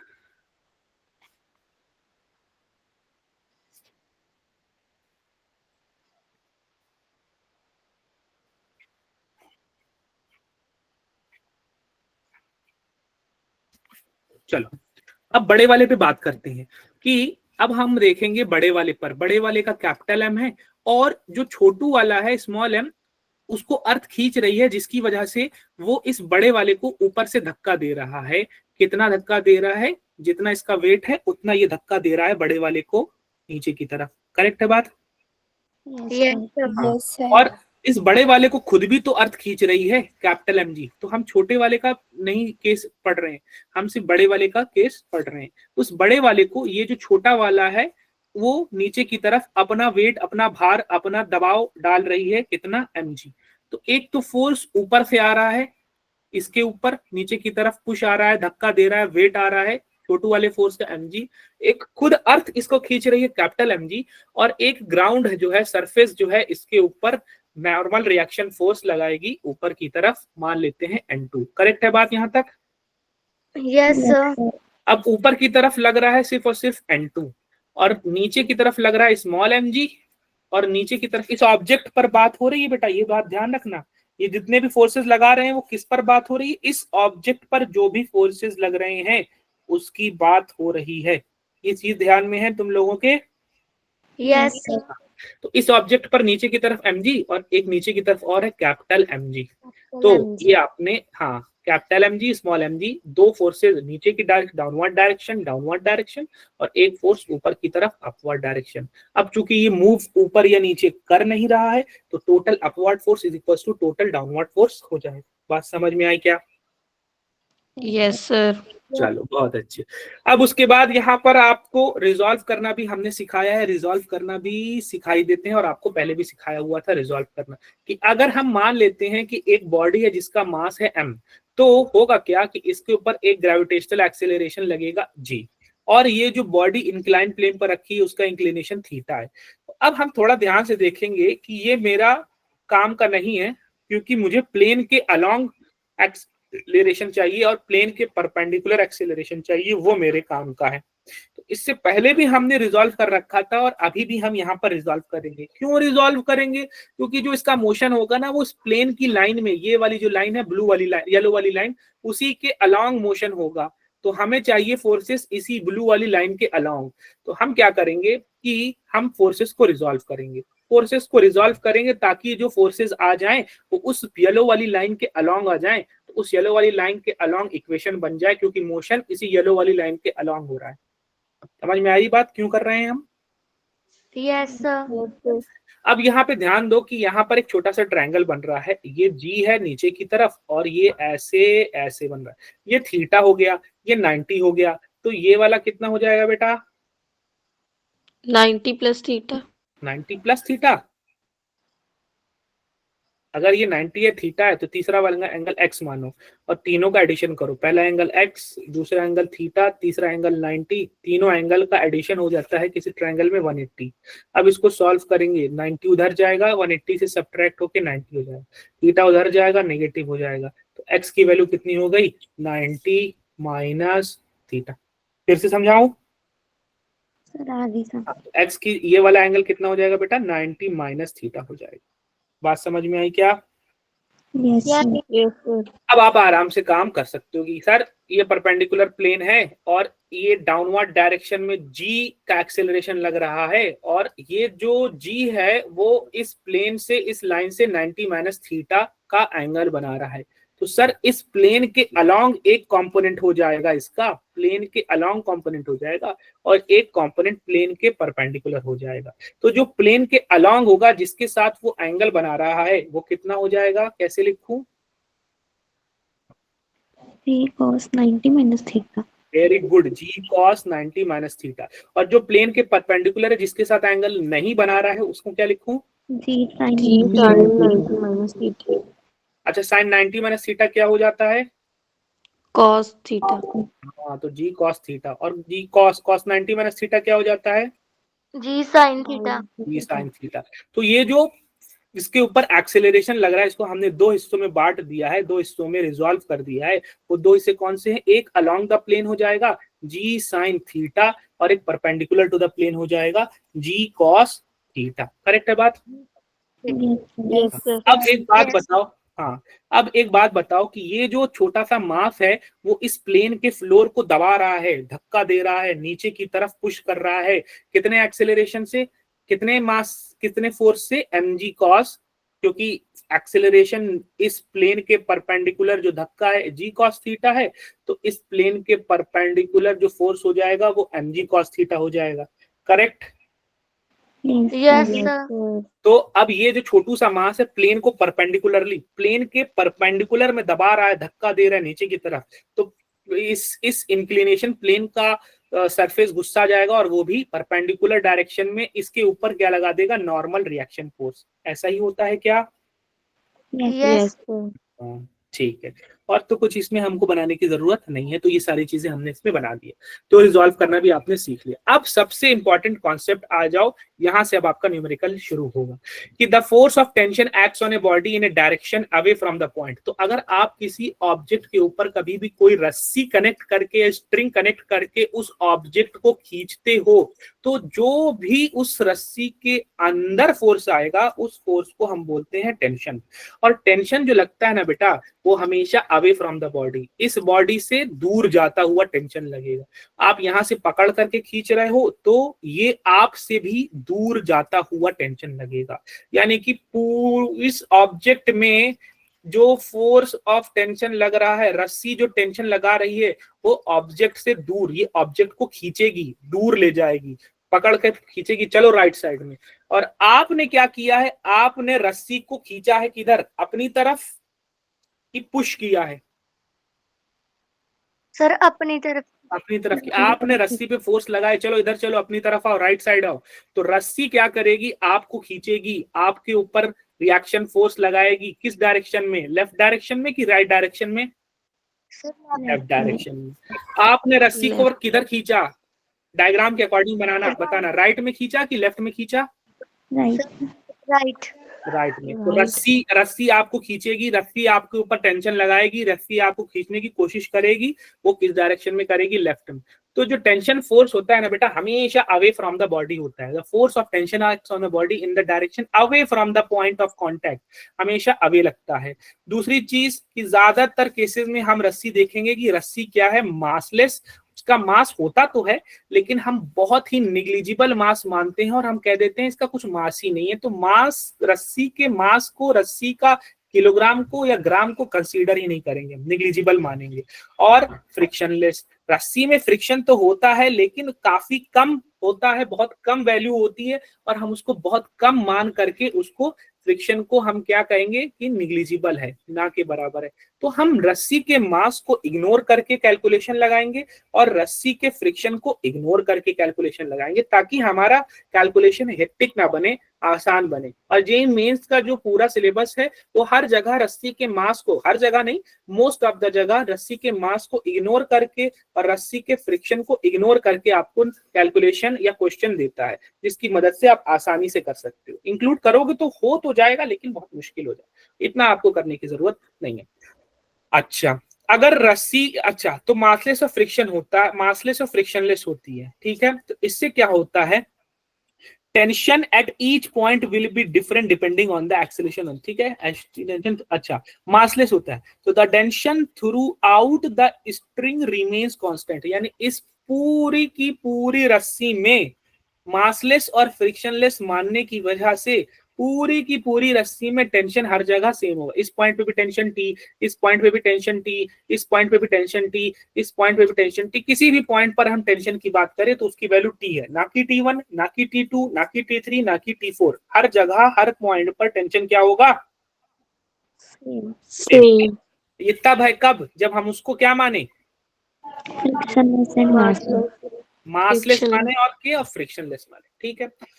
अच्छा, if a force is directly applied on a string, say child is pulling a string from the other end with the same force, the tension in the string will be applied to the same force, equal force। क्या बोला कि अगर कोई रस्सी है और उस रस्सी को पकड़ करके एक लड़का जो है लगा रहा है राइट साइड में 50 न्यूटन फोर्स, तो इस रस्सी में जो टेंशन जनरेट होगा बेटा वो एग्जैक्ट सेम 50 न्यूटन का मैग्नीट्यूड का जनरेट हो, लेकिन किस डायरेक्शन में, राइट डायरेक्शन में कि लेफ्ट डायरेक्शन में, लेफ्ट डायरेक्शन में। लड़के ने, स्टूडेंट ने, बच्चे ने लगाया राइट डायरेक्शन में, ठीक है। तो डायरेक्टली अगर आप कोई फोर्स उस पे लगाते हो किसी रस्सी में, मासलेस फ्रिक्शन हमेशा मोस्ट ऑफ द केसेस में माना जाएगा, तो जो भी टेंशन जनरेट होगा वो भी 50 न्यूटन का ही होगा। और हर जगह रस्सी में 50 50 50, किसी भी पॉइंट पर बात करते हैं, किसी कोई पॉइंट पर टेंशन बात करेंगे तो 50 का ही होगा। जितना आप लगाओगे उतना वो लगेगा। बात समझ में आई बेटा? Yes sir. अच्छा, अब यहाँ पर इन्होंने बताया है कि भाई ये एक लैंप है, लैंप रस्सी से कनेक्ट है, तो यहाँ पे टेंशन कैसा होना चाहिए, टुवर्ड्स द बॉडी और अवे फ्रॉम द बॉडी। इस टेंशन से, इस लैंप से अवे बनाऊं कि इस लैंप के टुवर्ड बनाऊं, फर्स्ट केस बनाऊं कि सेकंड केस बनाऊं? क्वेश्चन नहीं समझ में आया, फिर से बनाते हैं। एक लैंप है, अब इस लैंप में मुझे टेंशन बनाना है इस पॉइंट पर, तो फर्स्ट केस में मैंने टेंशन बनाया ऐसे इस डायरेक्शन में, और सेकंड केस में मैंने टेंशन बनाया ऐसे इस डायरेक्शन में। कौन सा वाला बेटा सही है केस, फर्स्ट केस सही है कि सेकंड केस सही है? कौन सा केस सही है बेटा? फर्स्ट वाला। हाँ, टेंशन क्या होना चाहिए, इससे ऑब्जेक्ट से अवे होना चाहिए कि ऑब्जेक्ट्स के टुवर्ड्स होना चाहिए? सर अवे होना चाहिए। हाँ, टेंशन अवे होना चाहिए, हमेशा अवे होना चाहिए। अच्छा, ये जो रस्सी थी बेटा, इस फ्लोर से या दीवार की सीलिंग से रूम की सीलिंग से कनेक्ट थी। तो सीलिंग पर अगर मैं बनाने की कोशिश करूं टेंशन, तो क्या होना चाहिए, अवे होना चाहिए ऐसे फर्स्ट केस, कि टुवर्ड्स होना चाहिए ऐसे सेकंड केस। फर्स्ट केस हमेशा अवे फ्रॉम द बॉडी बनाओगे। यहाँ पे भी इन्होंने बनाया कि भाई लड़का खींच रहा है ऐसे, तो इसमें टेंशन जनरेट होगा अवे फ्रॉम द लड़का। अब ये जो बॉक्स है इससे रस्सी जुड़ी हुई है, तो यहाँ पे भी टेंशन अवे होगा। सही है बात? Yes sir. अब यहाँ पे जो मैं बनाऊं मैं, यस सर। हाँ यहाँ पे ये जो ब्लू लाइन से बना रहा हूँ टेंशन, तो इस लड़के से कैसे बनाऊं? सही बनाया है मैंने टेंशन? नहीं, वेरी No, गुड, sir. शाबाश, बहुत अच्छे। ऐसे बनाऊं? सही है। अब यस सर। अब यहाँ Yes, पर sir. जो स्लेज है, स्लेज पर बनाने की कोशिश कर रहा हूं मैं टेंशन रेड कलर से। तो बताओ अभी मैंने सही बनाया है क्या? नो अब सर। सही बनाया है क्या? Yes yes sir. और यहाँ पे टेंशन टीटी लिखूं कि T1 T2 अलग अलग लिखूं? टीटी की सेम होता है। हाँ सेम होता है, मासलेस और फ्रिक्शनलेस रस्सी मानोगे तो हर जगह सेम। वेरी गुड, शाबाश, बहुत अच्छा। अब यहाँ पे हम टेंशन्स के थोड़ा बात करते हैं कि हमारे पास कैसे कुछ इस तरीके से एक पुली है और एक और पुली है, और इसमें बांस ऐसे रस्सी लगाया गया है, और यहाँ पे एक दूसरी रस्सी है, डिफरेंट रस्सी है जो कि बी, और यहाँ पे एक ए है, और यहाँ पर ये कुछ इस तरीके से फ्लोर से कनेक्ट है, सीलिंग से कनेक्ट है, और ये भी सीलिंग से कनेक्ट है। तो हमारे पास टोटल कितनी रोप्स हैं? 4. नहीं, ये वाली रोप एक ही है, ये एक ही रस्सी है, सर 1। और ये वाली अलग रस्सी है। Sir, 2.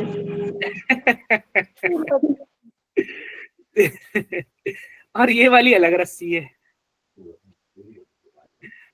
ये वाली अलग रस्सी है। आप कितनी हुई? 3। ठीक है, गुड। तो अब अगर मैं यहाँ पे बनाऊं तो इस पुली से टेंशन अवे बनाना चाहिए ना मुझे, ऐसे। सही बनाया हूं? Yes sir. यहाँ पर भी इस साइड भी टेंशन बनाना पड़ेगा मुझे, away from the body. Correct है?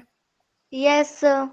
और अब दूसरी वाली पुली पे बनाता हूं मैं। दूसरी वाली पुली पर ये इस साइड बनाऊंगा away from the body T, और इस साइड भी बनाऊंगा away from the body T. T1 लिख दूं यहाँ?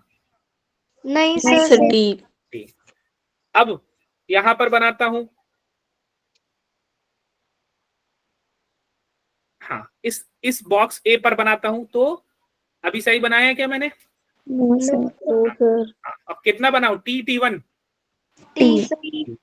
इस पूरी रस्सी में टेंशन सेम होगा, आपने बना लिया। अब ये जो ब्लू वाली रस्सी है इसमें away from the pulley T बनाऊंगा, away from the pulley T1 बनाऊं कि टी बनाऊं? Sir. T1 की टी? T. रस्सी T। डिफरेंट है। Sir, same है. अरे बेटा ये दूसरी रस्सी जोड़ा गया है, ये डिफरेंट है डिफरेंट सर। डिफरेंट है ना, ये दूसरी रस्सी है, डिफरेंट है। अगर डिफरेंट रस्सी है तो टेंशन T1 हो कि टी होगा?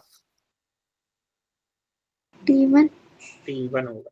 यहाँ पर इस सीलिंग से बनाऊं टेंशन, तो ऐसे अवे। सही है? Yes, sir. T1 की टी? T1। T1। अब ये अलग रस्सी है कि सेम रस्सी है? ये वाली अलग है सर। तो इसमें मैं टेंशन बना रहा हूं इस बी ऑब्जेक्ट से, ऐसे बनाऊंगा। Yes sir. क्या भी लूं? T1 लूं, टी लूं, T2 लूं? T2. T2। और इस पुली से बनाऊंगा तो यहाँ पे भी T2। हाँ, T2। बनाना आ गया आप लोग को direction? Yes sir. Yes sir. Very good. जिसको नहीं बनाना है बताए मुझे। अब एक और केस लेते हैं हम। एक ऐसे यहाँ पे पुली है और यहाँ पर एक ऐसे रस्सी है, ऐसे ए ऑब्जेक्ट है, ये रुको, ये ऐसे है, एक और पुली है, ये एक ऐसे ऑब्जेक्ट बी है, और ये एक ऐसे ऑब्जेक्ट ए है, और यहाँ पे एक और ऑब्जेक्ट सी। टोटल कितनी स्ट्रिंग्स हैं?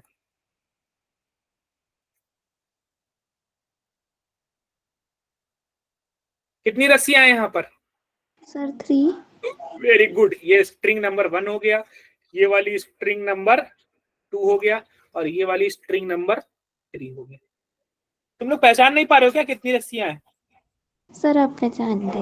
हाँ ठीक है। ये वाली इसी पुली से होकर के जा रही है तो एक ही रस्सी है, ये अलग से कनेक्ट है पुली से, और यहाँ से ये अलग कनेक्शन है इसका, इस रस्सी से कोई कनेक्शन नहीं है। दूसरी वाली जो ऊपर से जा रही है उसका इस रस्सी से कोई कनेक्शन नहीं है।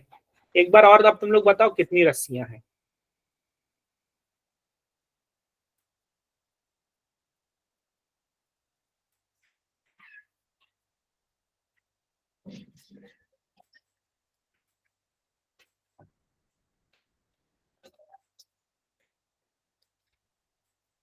टोटल कितनी रस्सियां हैं? सर 4। 4, very good. एक तो आपकी ये वाली हो गई, ये पूरी ऐसे लंबी वाली 1 रस्सी हो गई, नंबर 1। एक ये आपकी 2 रस्सी हो गई, ये आपकी 3 रस्सी हो गई, और आपकी ये 4 रस्सी। करेक्ट है बात यहाँ तक सारे स्टूडेंट्स को? Yes, sir. चलो अब यहाँ पर आप बताओ 2 वाली रस्सी में यहाँ पे tension away from the body T2 नाम है, Yes, away from the body T2, correct? yes. Away from the pulley T2, away from the pulley T2. यहाँ away from the pulley T1, away from the ceiling T1। सही बनाया मैंने? हाँ। यहाँ away from the body C T3, away from the body B T3। हाँ, बनाने आ गया तुम लोगों को? Yes sir. चलो बहुत अच्छे, शाबाश। अब बहुत ज्यादा काम नहीं बचा है। अब मैं आपसे बोलूंगा, एक क्वेश्चन दूंगा और आपसे बोलूंगा, क्वेश्चन है, और अब आप ये मुझे करके दिखाओगे। 1 मिनट दे रहा हूँ क्वेश्चन बेटा जी, 1 मिनट रुको, मैं देता हूँ क्वेश्चन।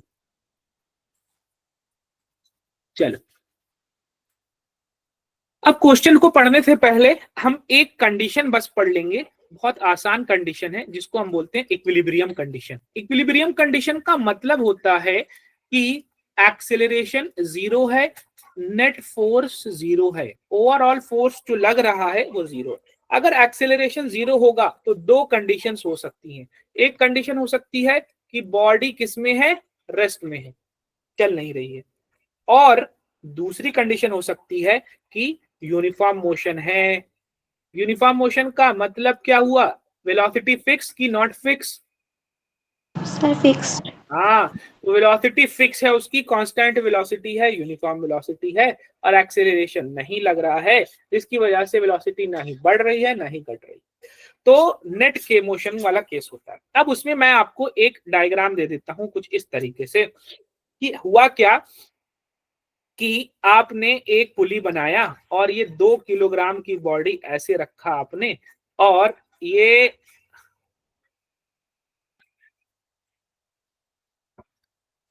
एक पुली ऐसे बनाया आपने, एक पुली ऐसे बनाया आपने, और ये आपने रखा, और ये ऐसे सीलिंग से कनेक्टेड है, ये भी सीलिंग से कनेक्टेड है, और ये 3 किलोग्राम की बॉडी आपने रखाया, और ये मूव नहीं कर रही है, ठीक है, नॉट मूविंग, यानी कि रेस्ट में है। अगर रेस्ट में है तो कौन सी कंडीशन कहलाएगी बेटा? Equilibrium condition. अच्छा, अब टोटल कितनी स्ट्रिंग्स हैं, कितनी रस्सियां हैं? 2. 2।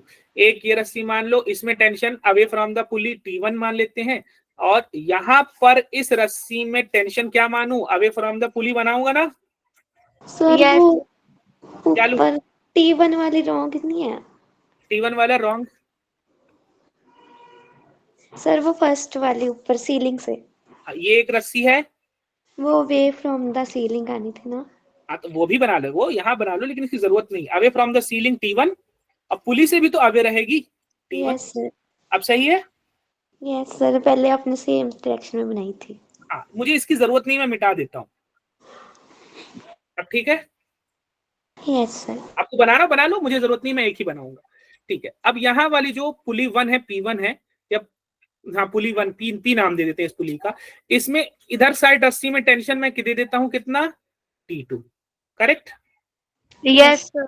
और इस साइड भी क्या देना चाहिए मुझे, T2. T2। और यहाँ पर इधर 3 किलोग्राम की बॉडी से अवे टेंशन कितना दूं, T2। T2। सेम रस्सी में लग रहा है कि डिफरेंट रस्सी में है वो टेंशन? Sir, same. तो T2 होना चाहिए कि T3 होना चाहिए? T2। T2. हाँ। अब यहाँ पे इस पुली से बात करो, इस पुली से यहाँ पे टेंशन कितना लगेगा, अवे? T2। हाँ, ये लग देता हूँ, अवे फ्रॉम द T। और इधर भी कितना लगेगा, T2. गुड, शाबाश। चलो ठीक है।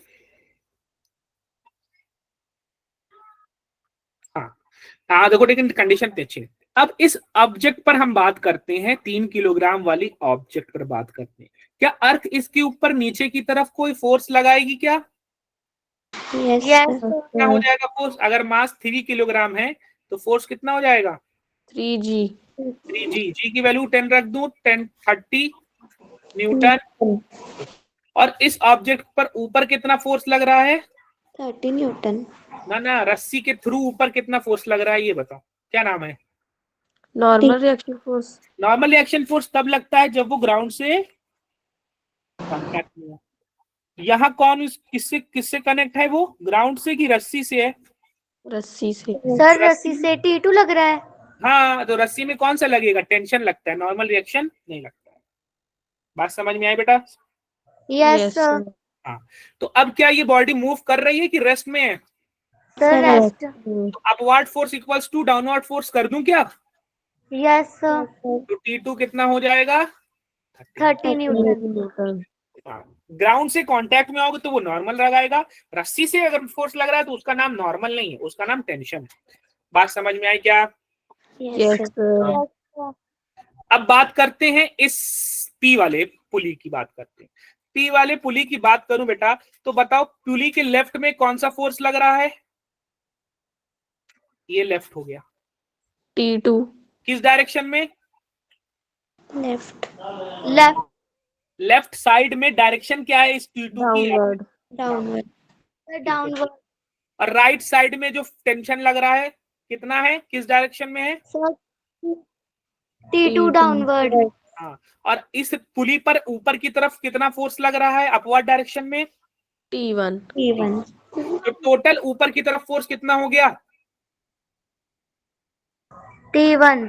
और टोटल नीचे की तरफ फोर्स कितना हो गया? देखो डायग्राम, एक T2 नीचे की तरफ ये हो गया, तो दो टोटल T2 टोटल नीचे की तरफ फोर्स कितना हो जाएगा? T2 plus T2। तो एडअप होके कितना हो जाएगा? 2 + T2। 3 T2। अरे भाई T2 + T2 क्या हो जाता है? 2T2 नहीं हो जाएगा क्या बेटा? Yes, sir. T2। अच्छा, T2 की वैल्यू निकली हुई थी क्या हमको? Yes sir 30 Newton. तो 2 × T2 की जगह क्या डाल दूं? 30 न्यूटन। 30 T1। न्यूटन। तो पहली वाली रस्सी में कितना हो गया टेंशन? 60 न्यूटन। न्यूटन। अच्छा, मैंने सही कंडीशन लगाई क्या? Total upward is equal to total downward force. सही कंडीशन है क्या? Yes, sir. कब लगेगी कंडीशन? जब बॉडी रेस्ट में होगी।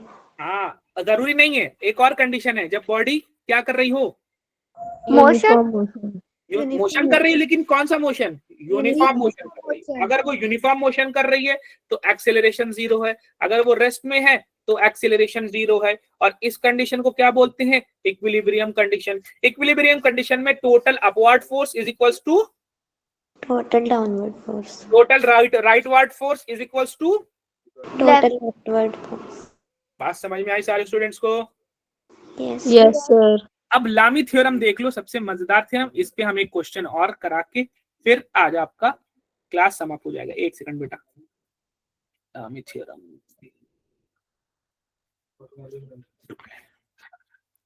देखो, लामी थ्योरम देख लो। लामी थ्योरम क्या कहता है? लामी थ्योरम ये कहता है कि अगर कोई ऑब्जेक्ट या किसी पॉइंट पर 3 कॉनकरेंट फोर्स लग रहे हैं, कॉनकरेंट फोर्सेस का मतलब तीनों फोर्स एक ही पॉइंट पर लगते हैं, तो इसको मैथ्स के टर्म में या फिजिक्स के टर्म में बोलते हैं कॉनकरेंट फोर्स। नाम समझ में आया? नाम याद हुआ? Yes sir. तो अगर 3 फोर्सेस की बात हो रही है, ना 4 की फोर्स की बात हो रही है, ना 2 फोर्स, अगर 3 कॉनकरेंट फोर्स हैं, एक ही पॉइंट पर लग रहे हैं, एक फोर्स का मैग्नीट्यूड है P, दूसरे फोर्स का मैग्नीट्यूड है Q, तीसरे फोर्स का मैग्नीट्यूड है N, और इन दोनों के वेक्टर के बीच एंगल अल्फा है, इन दोनों के वेक्टर के बीच एंगल बीटा है, और इन दोनों के वेक्टर के बीच एंगल गामा है। Repeat करना. हाँ बेटा, मैं कह रहा हूं 3 फोर्सेस हैं, एक फोर्स P फोर्स, दूसरा फोर्स Q फोर्स, तीसरा फोर्स N फोर्स, और पहला फोर्स वेक्टर दूसरा फोर्स वेक्टर के बीच गामा बीटा है, एंगल बीटा है, और P और N के बीच का एंगल अल्फा है, और N और Q के बीच का एंगल गामा है। तीनों के बीच का एंगल पता है, तीनों फोर्स का वैल्यू नहीं पता है, या दो का पता है एक का नहीं पता है, या पता भी है, चलो मान लो पता है, अभी फिलहाल के लिए तो पता है।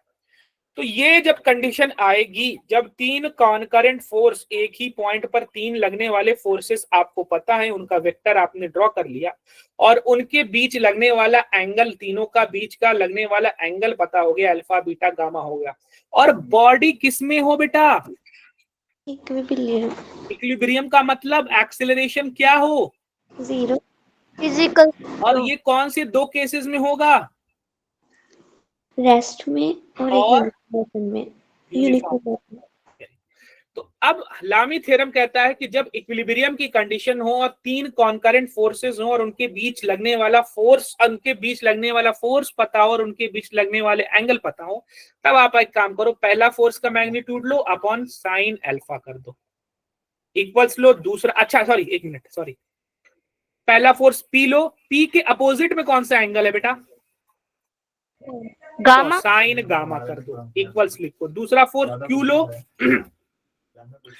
और उसके अपोजिट में कौन सा एंगल है बेटा? Sine alpha. Very good. तीसरा फोर्स आप लो N, और इसके अपोजिट में कौन सा फोर्स है बेटा? Sine sine beta. ये कंडीशन लग जाती है और इस कंडीशन को बोलते हैं लामी थ्योरम। ये कब लगती है? दो फोर्सेस पर कि तीन फोर्सेस पर कि चार फोर्सेस पर? हाँ, तीन फोर्सेस कॉन्करेंट हो, एक ही पॉइंट पे लगने चाहिए और इक्विलिब्रियम कंडीशन में होनी चाहिए, तब। बात समझ में आई क्या? Yes sir. चलो एक क्वेश्चन फटाफट इस पे लगा लो, देन आई विल लीव। यहाँ पे देखो, पढ़ो मंदी बेटा, पढ़ो ये क्वेश्चन पढ़ो। A block of √3 kilogram is attached to a string whose other end is attached to the wall, and another force F is applied so that the string makes an angle of 30 degrees with the wall. The tension T in the spring is given हाँ, 10 meters. ठीक है, आपको ये tension T पता करना है। इधर right side में कौन सा फोर्स लग रहा है? नाम दिया हुआ है क्या? इधर राइट डायरेक्शन में कौन सा फोर्स लग रहा है? दिया हुआ है क्या नाम? F force. और नीचे की तरफ अब यहाँ पर बताओ कि अगर इसका वेट मास √3 है तो इसका वेट कितना हो जाएगा बेटा? √3 mg। √3 तो खुद ही मास है ना, mg होता है। m की वैल्यू कितनी है? √3। g की वैल्यू कितनी होती है? 10। तो कितना हो जाएगा? 10√3। तो नीचे की तरफ इसके ऊपर लगेगा 10√3। और बॉडी कैसे है, मूव कर रही है कि मूव नहीं कर रही है? कहीं लिखा है क्या मूव मोशन लिखा है क्या बॉडी का कहीं पे भी? नहीं। तो इसमें टेंशन कितना होगा? अपवर्ड डायरेक्शन में होगा क्या? Yes sir. हाँ, और टेंशन कितना होगा? इक्वल होगा क्या इसके वेट के बराबर? 10√3 अब ऊपर का फोर्स इक्वल्स नीचे का फोर्स। यस। हाँ, अब यहाँ पर इस पॉइंट पर टेंशन बनाओ, बताओ कैसे बनाऊं? ऐसे फर्स्ट केस बनाऊं कि ऐसे सेकंड केस बनाऊं? इस पॉइंट पर फर्स्ट केस बना दिया। कितना है टेंशन यहाँ पर भी? 10√3। तो अब आप देख रहे हो एक फोर्स F राइट साइड में लग रहा है, एक फोर्स नीचे की तरफ टेंशन फोर्स जो कि आपने बता दिया बॉडी के वेट से कैलकुलेट करके 10√3, और दूसरा फोर्स इसका नाम T1 दे देते हैं बेटा ना, कंफ्यूज करेगा वरना, T1 दे देते हैं नाम। और यहाँ पे तीसरा फोर्स T लग रहा है। क्या ये कहीं मोशन हो रहा है ऑब्जेक्ट का कि ये इक्विलिब्रियम में है? ये तीनों चीजें या पूरा system? Sir equilibrium. Very good, शाबाश, बहुत अच्छे। तो अब मैं लगाऊंगा T, और T के अपोजिट में ये कितना एंगल है? 90 डिग्री। तो साइन 90। फिर मैं इक्वल लिखूंगा ये वाला फोर्स 10√3, और 10√3 के अपोजिट में ये वाला कितना एंगल है? अगर ये 30 है तो ये वाला कितना हो जाएगा? ये वाला 60। अगर ये 60 है तो ये वाला कितना हो जाएगा? सर 30। अरे ऐसे है, ऐसे आपने बताया 60, तो ये वाला कितना हो जाएगा?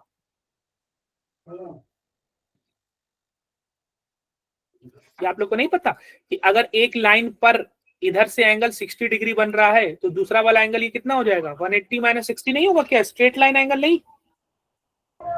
Yes, sir. Straight line angle नहीं पता आप लोग को? Sir, अगर- 1. हाँ 120 डिग्री नहीं होगा ये? 120 डिग्री ये पता है आप लोग को? ये नहीं पता? समझ में नहीं आया क्या ये वाला बात? सर पता चल गया। हाँ, वन स्ट्रेट लाइन एंगल आप लोग पढ़े, वो 7th 8th में पढ़ाया जाता है 120 डिग्री। तो ये वाला एंगल अभी आपने निकाल लिया ऐसे 120 डिग्री, ये वाला एंगल कितना हो जाएगा? 120 डिग्री। 120.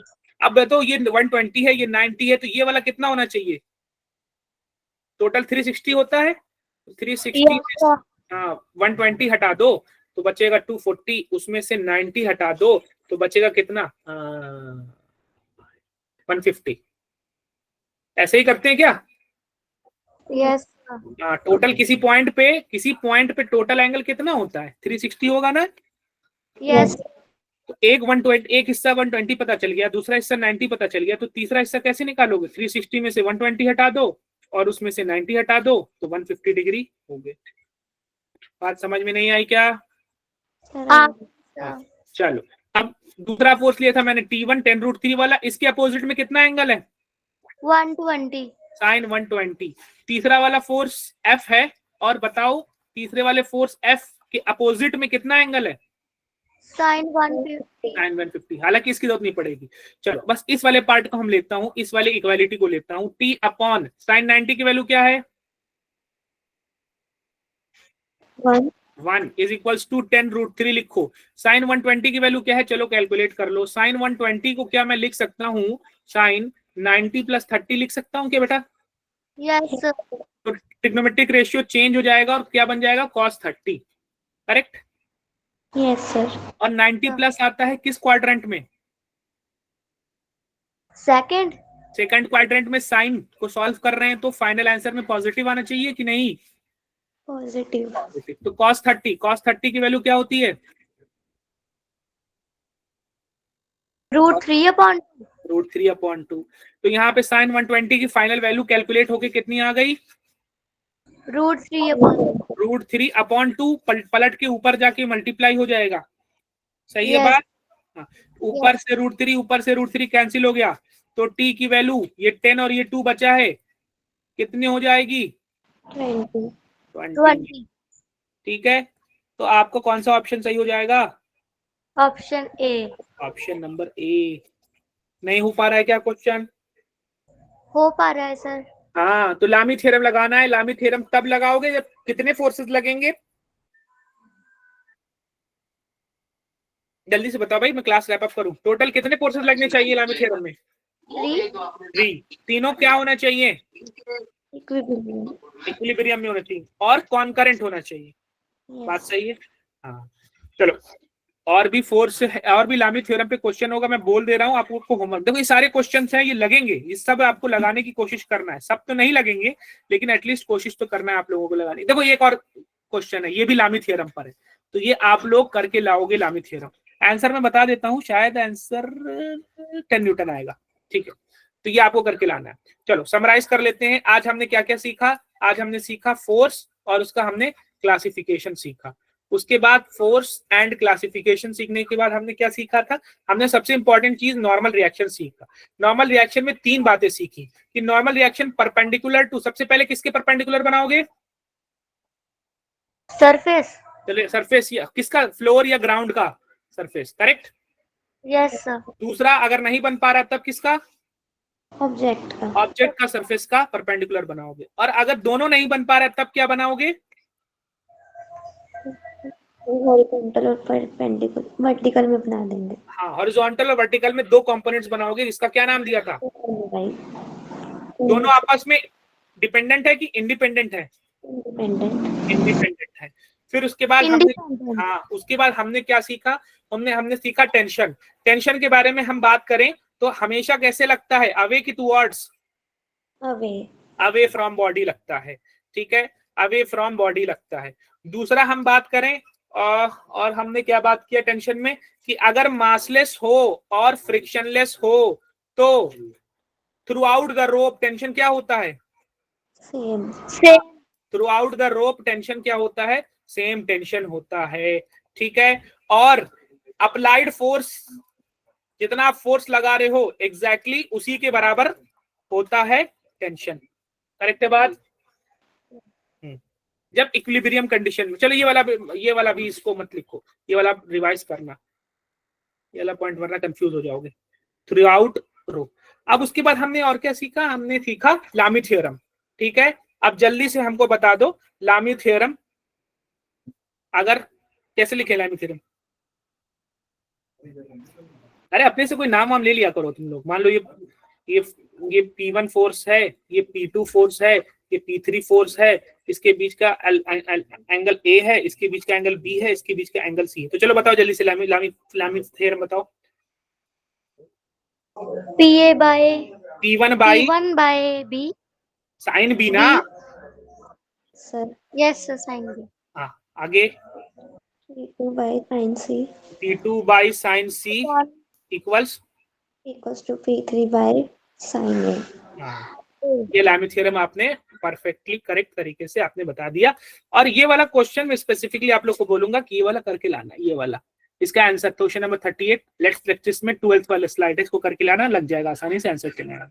ठीक है, बाकी रिसोर्सेज आप देख ही रहे हो। नेक्स्ट क्लास में हम देखेंगे कंस्ट्रेंट मोशन और एनएलएम देखेंगे in motion, in accelerated motion.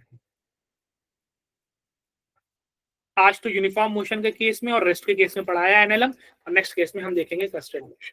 ठीक है बेटा, that's it for today. Thank you so much. किसी को कुछ पूछना हो पूछ सकता है।